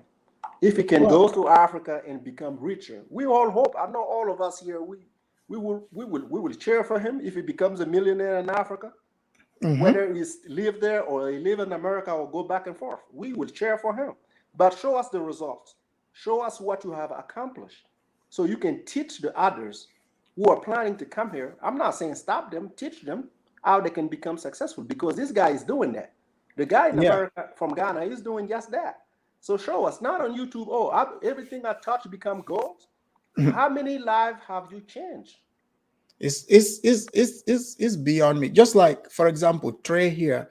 Trey wrote something which is factual, and this is going to blow a lot of people's mind. He said, as an immigrant in America, applying for social service can work against you. That is in the immigration papers. And he's absolutely right. They don't realize if you are taking, like receiving those welfare stuff, you're not gonna, that works against you. You're not gonna get your papers. They don't understand that. I was part of a conversation where someone that we all know said Africans are getting assistance from the U.S. government, and I pushed back and I told them maybe those who come here as refugees, those who seek political asylums and all that, maybe. I don't even know a lot of those people, but maybe. But the one that come here on a different, like visa status, the F1s, the whatever, They don't. You can't even like you said. It works against you. Yeah, you're not gonna get your green card. Right? They already Yeah, said it. that's against you. You know. America already told us we don't want freeloaders. Yeah. They already told us that. So why do you get yourself in that? They wonder what. It's crazy. It is crazy. It's like they don't even Yeah. understand when they're American, what Americans, like you don't even understand your own laws. This is an American law. It's not our laws. It's immigration laws. You cannot be a freeloader if you come here in America. It will work against you. But This is true. right. And also when they said we get assistance, I heard that before. They said we get assistance from banks to start a business or whatever the situation may be. And I asked, which banks are giving those kind of loans? Because if you tell me where I can find this money, we will split it. We will have to split it. I will give you your part and I'll keep mine because I don't know. I never got any. Maybe we didn't get the memo. That's why we have to ask for the memo. We didn't get it. Right. And You that's crazy. Go ahead, Diego. Now, what I laugh about is these are the same peoples that, when are angry, they laugh at Africans for only living with $2 maximum, but they still think Africans can start a business and make things work with that amount of money. It's mostly emotional talk. You know, you need to understand the economic state in Africa. Most people in Africa don't have $3 a day to live in. How do you start a business like that? You see, so it's a different scenario here rather than in America. By the time you're 16, you might be making $1,000, $2,000 just working, man. But in Africa, it's not the case. So Well, it's a different perspective. Well, the thing is, even like, um, banks don't care who you are. If you don't have a credit history, you think they're just gonna, oh yeah, here you are African. Oh, here's the loan.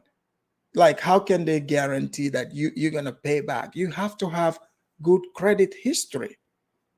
So that doesn't even make sense, you know. And even whether it's African or whoever, um, getting business loans are hard. If you already went and start your business and your business is successful, now you can get loan from them because you've established you have a history to pay it back.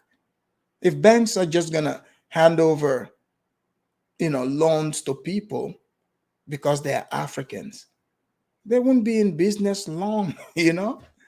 So that's also that free mindset, which just doesn't make sense.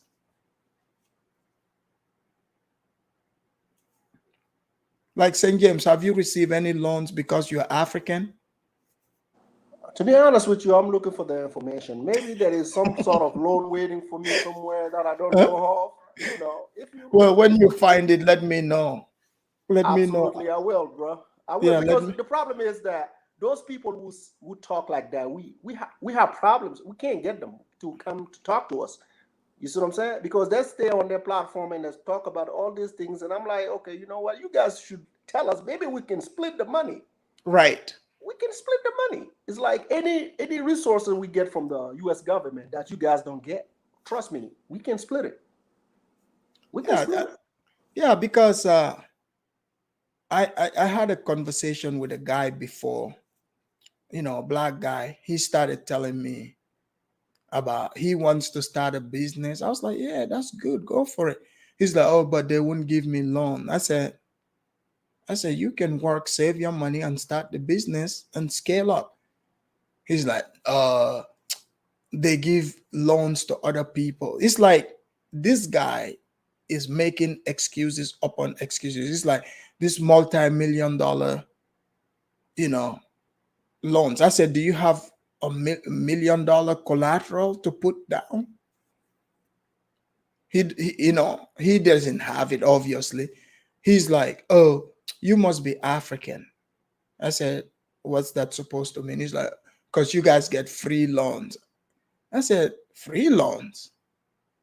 I've never received any free loan. In fact, I mostly buy things cash.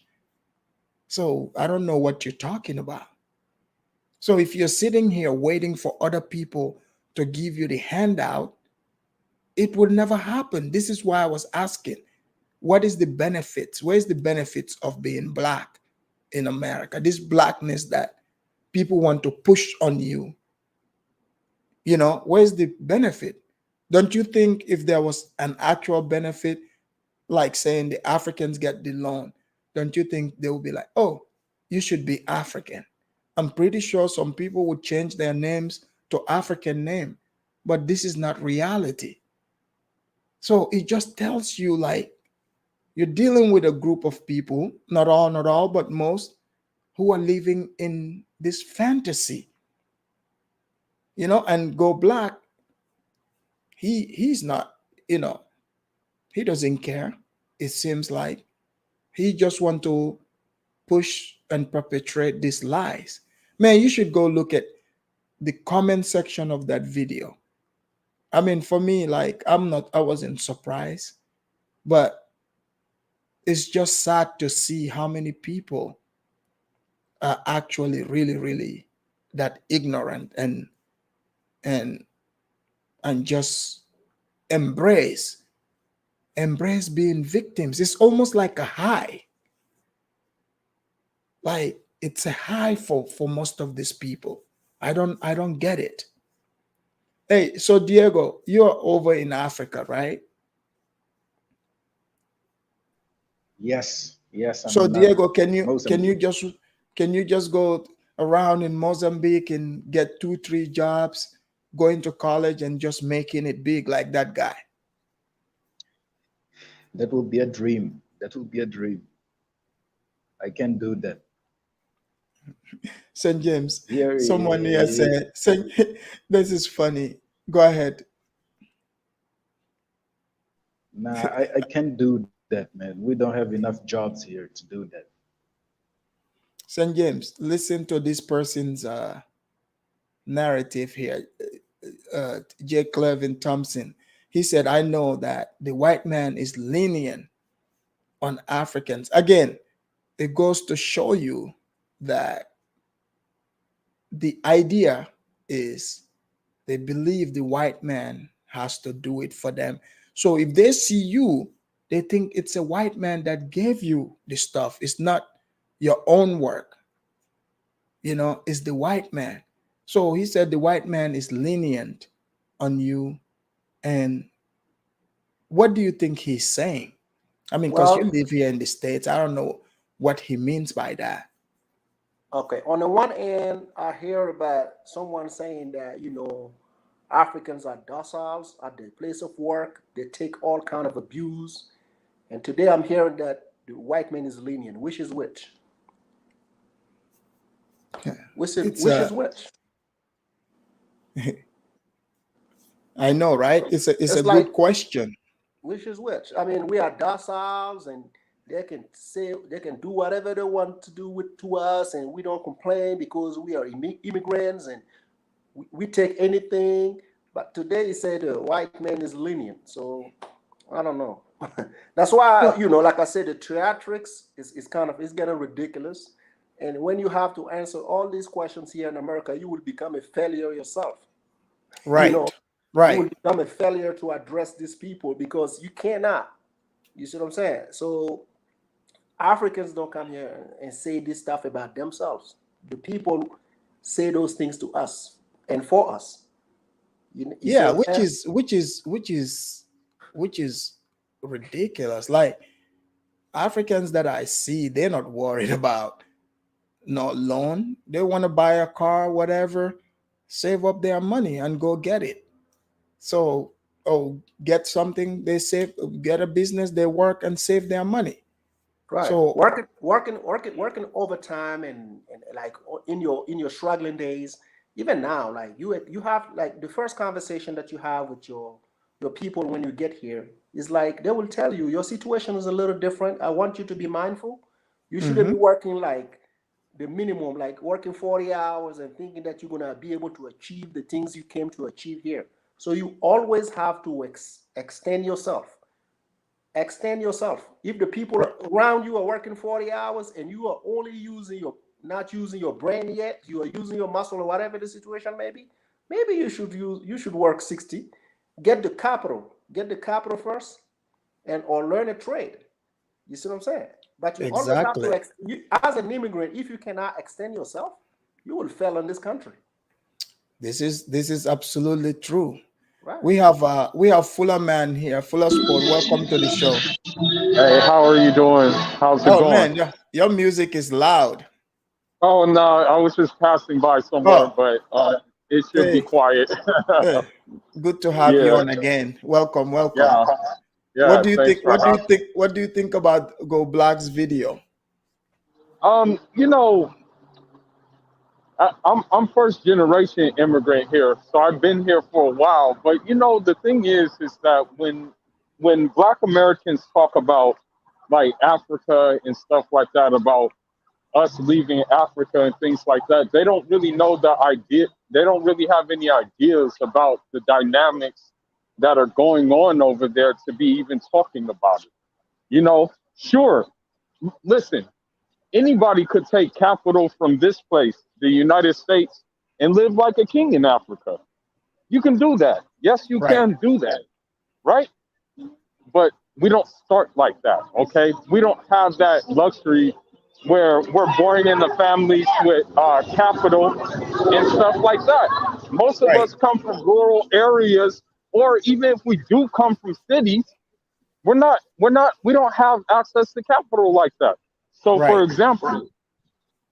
for example, I know a Guinean brother, okay? He did the most humblest job, and unfortunately, many Black Americans laughed at him. right. But he has the last laugh now because Hmm. he has many properties in Guinea Conakry right now. So he has the last laugh. But every single day, this brother will wake up at 4 in the morning, get his goods, and sell on the streets of New York.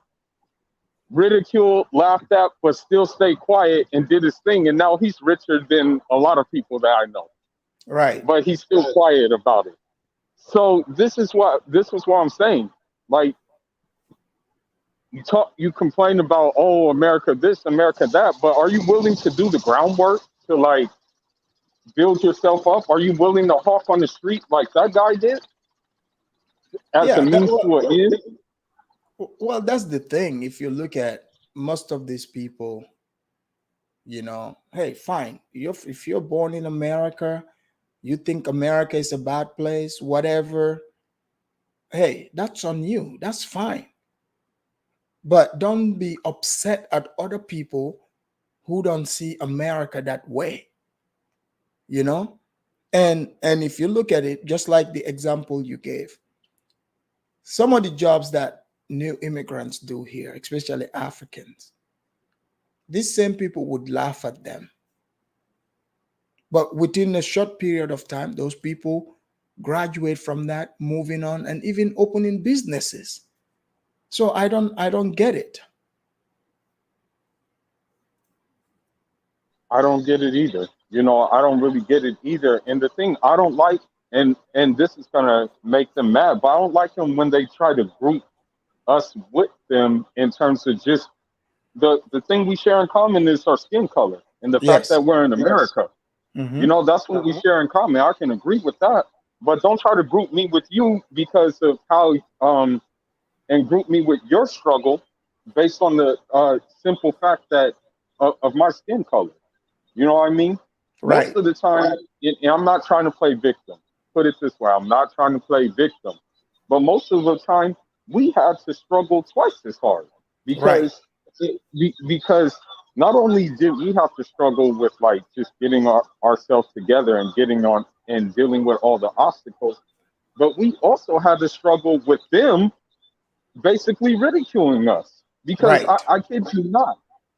I know a lot of Haitian immigrants, and I've learned so much from them. I do business with a lot of Caribbean people in my field of work that I'm in, and they told me they used to have and this is going towards the Black Americans. Okay, they used to have beat up a Haitian day. So not only are we dealing with like the dynamic of getting on our feet here, but we're also dealing with the dynamic of like maybe having to deal with someone who claims that, you know, we're all black, but at the same time they do all kinds of things that are pretty much anti-black. You know what I mean? Right, right. Well, that's what I'm saying. It's like your blackness, you know, it's not, nobody asks you what you see, you know, how you live your life. They just assume that they have to decide for you what your skin color black, how you should behave. Because it's just, for example, like Rasmus gave an example here. He said he works 2 jobs, making 70K a year. You know, he saved 50K. He's looking to go, you know, becoming a mechanic. This is the story for many, you know, immigrants in this country here, you know. But if you swallow the victimhood status, because like I used to think that most of these people that complain, they would want to hear, you know, these stories on how to overcome. Because I thought genuinely they didn't know. But now I'm beginning to believe they actually know, but they just rather, you know, continue holding on to stories like, you know, the ones I that think Go Black gives. I don't mean to cut you off, right? But I the remember problem when we here. first got to this country, right? Mm-hmm. The people that we worked for were mostly immigrant themselves. Right. So we had the best teachers in America. Whether you like the job or you didn't like the job, I know at some point your boss during your lunch break or your whatever break you had, he said, you know, I came here as an immigrant. I worked Mm-hmm. 3 jobs, 4 jobs. This is what I got. This is my family. This is what I'm doing. You can see it for yourself. So when you step Right. out, when you get out of these situations, you know this is, you can accomplish the same. Exactly. That's the best example that we had here when we first got here. That's what I tell some people, like, you know, our first point of contact were not even, I can even say we're not even white. They were not even white. Like at your jobs, they were mostly Indians, Pakistanis, people from Bangladesh, you know, Chinese. Those were the people that were giving us job here in America. I remember my first day in New York. I remember who got me my first job. Yeah. You see what I'm saying? So those were the lessons that I have learned, you know, during my days, you know, like, you know, when we were struggling, trying to come up. Like what my brother said, you see an African working a 99 cents job at a 99 cents store job, and people laugh. But you Right. forget that if you go to the back of the store, he may have a backpack. Guess what? At the end of his shift, he's going to school. He's going to learn something. Right. You see, and that will count. You know? Yeah, And but you see, some, you know, like you would see people put values in things that don't matter. Like some guys, I know guys who every Jordans that come out, you know, they want to go buy it. I mean, these are regular black people here in America. You know, and they are surprised that they live, you know, from paycheck to paycheck. You know, I mean that is disaster. You know, because you're putting more values into these things. So therefore, you can't look at somebody else who's got a completely different ambition. They're working, going to school, or saving to start a business. You can't come and hate on those people because of what you didn't do.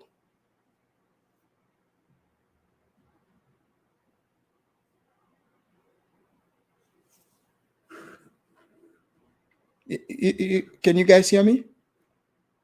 yes, I can hear you. Yeah. Yeah. So it's like we have different ideas about what America is. So when he's saying that, you know, like trying to compare his jobs, obviously he had to one up the guy and say he was doing 3 jobs. St. James, like, in what did you gather from that part of, his statement? Like, what is he trying to tell us, to say, It he wasn't. worked in the military, he didn't make much and all that. Like, what's the moral of that? Well, the moral of that is that we need him to explain that to us, because going to the army and working two jobs, I didn't come across a lot of people that did those things while they were serving. So I didn't know exactly what he was trying to explain to me. But if you did all that and you had three jobs and I feel like you are complaining, like, I don't. He said the guy reached a level of success. Basically, it was like, okay, do you look at this as success? I feel like he was downplaying the guy's success, right? Right. Oh, yeah, because you have a Benz or you. I mean, it's like the guy didn't even tell you everything, right? Just one video, he's not telling you everything, right? Right. So you don't know the investment that is in. You don't know how much money he got. You don't know what he got in Ghana. He was just giving you, something about his struggle when he got here in America and he made it. But the guy's like, I work three jobs. The U.S. Army, nobody's making money in the U.S. Army.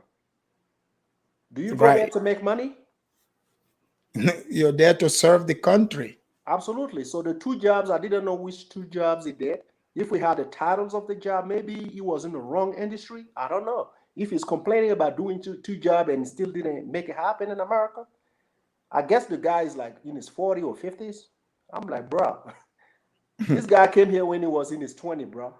So Right. you in your 50, comparing yourself to, I don't know. I mean, it's like two different. To a man that was, you're in 50, but you're comparing yourself to this man, to 20-year-old man, when he was in that 20 stage. But the fact of the matter is, it's like, immigrants have a completely different ambition. This is why here, for me, he's like, we're more relatable to other immigrants from other places, because we have the same type of struggle. St. James, do you see that too? Absolutely, absolutely, absolutely, absolutely. We relate. Even whether we like one another or we don't like one another. If a Chinese sees you and he's like, he just got here to this country, he knows what's up with you. Mm-hmm. I went to ESL, English as a second language. What do you got in there? Chinese, Japanese, you got all kind of Right. people. Those are the people Mm-hmm. that you relate to first. They Right. tell you about their own situation, why they got here in America, and what they're planning to do. You see what I'm saying? So it's about the same. The struggle is real, and we go through the same. Like, you see what I'm saying? I want to add something. If infrastructure in Africa or the countries we come from was in a good condition, then maybe we wouldn't have to leave. Maybe we come here on holidays. Right. Yeah, maybe we come and enjoy here on holidays and stuff. But the reality is, it's not like that. Okay, so that's why we leave. That's the reason why we leave. All that is still based on a personal preference. My country can still be better, and I come here in America. It's a personal preference. Right.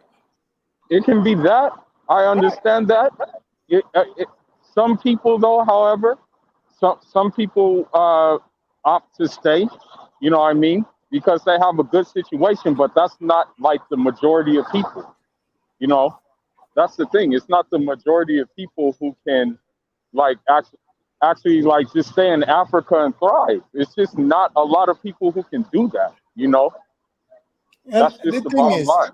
like Diego over in Mozambique, seeing that man's video, that Ghanaian, wouldn't that be a very inspiring story?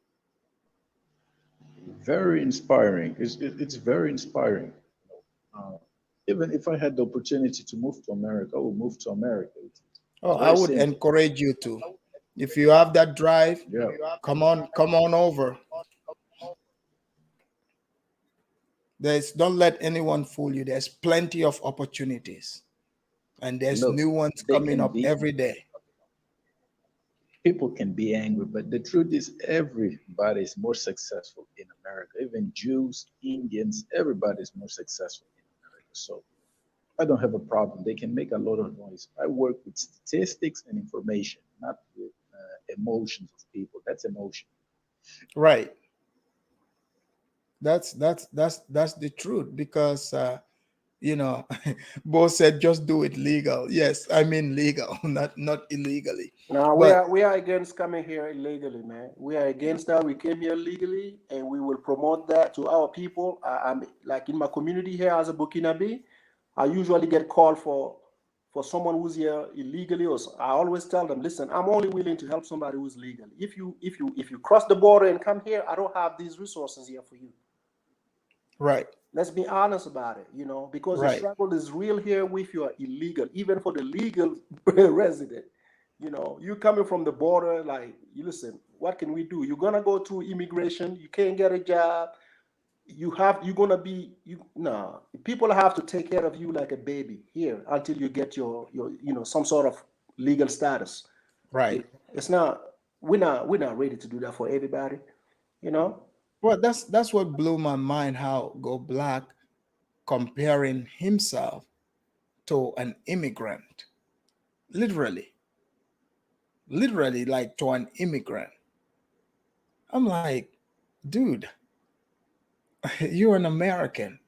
Your struggle and an immigrant struggle is completely different. It's not even the same.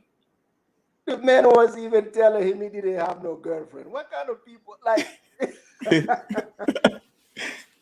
Huh? This is like that was the Uh, that was I, the, I that want was to say something else too. I want to say something else too.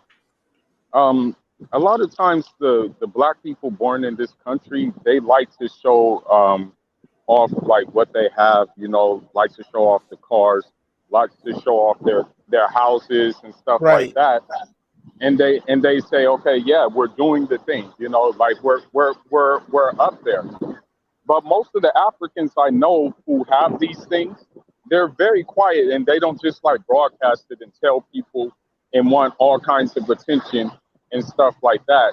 And so I think a lot of times when Black Americans say, "Oh, I hate America" and stuff like that, it's because they're not in the center of attention and not like everybody looking at them and stuff like that. Like, for example, even for myself, I have a condo in Cape Verde, but I don't tell people I have a condo in Cape Verde. It's none of their damn business. You know what I mean? Like, why do No. I need to tell you like what I have going on? And that's the thing. That's how I was raised when I was brought here. And when I Don't talk do to it. when I talk to different Africans and Caribbeans, they don't tell everybody what they have going on. No. Like, that's the thing, and that's how it's supposed to be. But We the black American likes to tell everybody what they have going on, so that person can be like, "Oh, really, really? Is that so?" Like, they like that, but we don't like that. We don't say everything that we're working. You know what I mean? we fly under the radar. Exactly. Yeah. Exactly. That's Exactly. that's the smart way. That's the smartest way to do it, and for me, all my advice that I would give to Africans, don't buy into this grouping thing. You have your dreams, you know pursue that dream. Don't let anyone stop you, no matter how much jealousy or hate that comes your way. Don't even care about that. Continue doing you. And if you don't like America, just move. You don't have to stay here, because you will never achieve what you're looking for in a place that you hate. Any last words? Because we are over 2 hours, over 2 hours. I was gonna keep it at 2 hours, but I want to go run some stuff, and I'll probably come back again later for our next show. Well, I want to thank you for doing these shows because, like, to be honest with you, there isn't like a round table like this where these issues can be discussed. You know what I mean? Like about these certain things, because so many people are afraid to talk about it, and that's Right. the problem. And that's the problem I have. You know what I mean? Is that they're afraid to like just speak up, like, just speak up about it. Right from right and wrong from wrong. You know. And that's what it comes down to at the end of the day, really. You know? Absolutely. I mean, like, because we have people who, I don't know if they are interested, but they represent themselves to try to speak, you know, on our behalf, or quote unquote, you know, talk about what you should or shouldn't like. So we have to, you know, bring this narrative, because there are some Africans who get confused when they hear these things. So we have to discuss it so that the people can see and we clear all this confusion that is there. People, you want to come to America, do it legally. There's opportunities. Don't let anyone lie to you. Go ahead, Diego. Yeah, first of all, thank you for having me here, Afrodamus. This is you have a great channel with great analysis of things, man. It's very Thank important you. to have, I believe, a truthful way of approaching things, and you have this thing. So my only advice to Africans, wherever they are, is to focus on themselves and focus on what they're there to do. You see, a lot of people will make noise and things, but focus on what you have to do. And a lot of issues in America are fabricated, are not actual real issues. It's fabric. So You're focus on your right. own thing. This is absolutely right. Well said. St. James, what's your closing statement? All right, man. Thank you for having me one more time, man. Diego, I really like what you're saying. For you not even being here and already understanding that, this is a plus for you, man. Whenever you make it to America, you will understand it better. You know, people can speak for you. You have to always tell your story, you know. And like what my other brother said too, you know, they like your channels because you get to explain exactly point by point what an African is, what we're doing here in America, you know, or you give the other people the opportunity to speak about their own, you know, stories here in America. Our stories are not the same. When you look at Well, Absolutely. Africa, I when you want look to at, say one more thing too. okay, can I I just finish? Can I want to, finish? yeah. Okay. So for us, it's like we will never see American as the same as the people who were born here in America. It will never be the same. So for if you try to lump us in one group, it's gonna be a problem. You That's know, that communist mindset. this kind of mindset is not gonna work for nobody. You know, and my last point is, you know, hey, for those people who are trying to go to Africa, man, please go. I'm for the self-actualization. Be all you can be, wherever Right. you are. You know, America, Asia, Africa, wherever. You know, we will be happy for you. But at the same Yeah. time, I'm here in America. Let me do my thing, man. Please. Thank you. Hey, you couldn't have said it better. Fuller man, what were you gonna say? Yeah, I just wanted to say one more thing. We necessarily don't have to be like patriotic and be like, yeah, USA and stuff like that. Most of the reason why we go to Western countries, be it Europe, be it like Spain, I got a lot of family in Portugal. I got a lot of family in France. Most of the reason why we leave is based on economic reasoning. Right. So we're not gonna go to a place and be like, oh, I hate this place and stuff like that. If we know that basically economics is at stake, it wouldn't serve us for what we're trying to do if Well, I have this mentality walking around, oh, I hate America, this, that, and that wouldn't serve me in what I'm yeah, doing. but why even be in a place that you would hate? That's my, you know, Yeah, doesn't make yeah, sense. exactly. That's just my point too. It's like, okay, well, if you hate the place, just leave then. Okay, I the world is spacious. I totally agree with you. Thank you for coming again. Ladies and gentlemen, that's Fuller Sport. Make sure you subscribe to his channel. He's a sound, you know, guy. He speaks the truth, because you guys have heard him here several times. So if you want to learn more, subscribe to his channel. Thank you for coming. Ladies and gentlemen, that's going to bring us to the end of today's edition of Is It Important to Be Black or to achieve the American dream? Which one is it for you? I'm sure you already know, what is more important. And also, if you don't like a place, you can always leave. No one's holding you back. So I hope you enjoyed this video. Like and subscribe, share with your friends, because you might be helping them out. Let them learn, inspire them. Maybe they might be down. They had some quote unquote, some pro-Black people talking down to them. This video can help them. So I'll see you guys in a little bit. Thank you.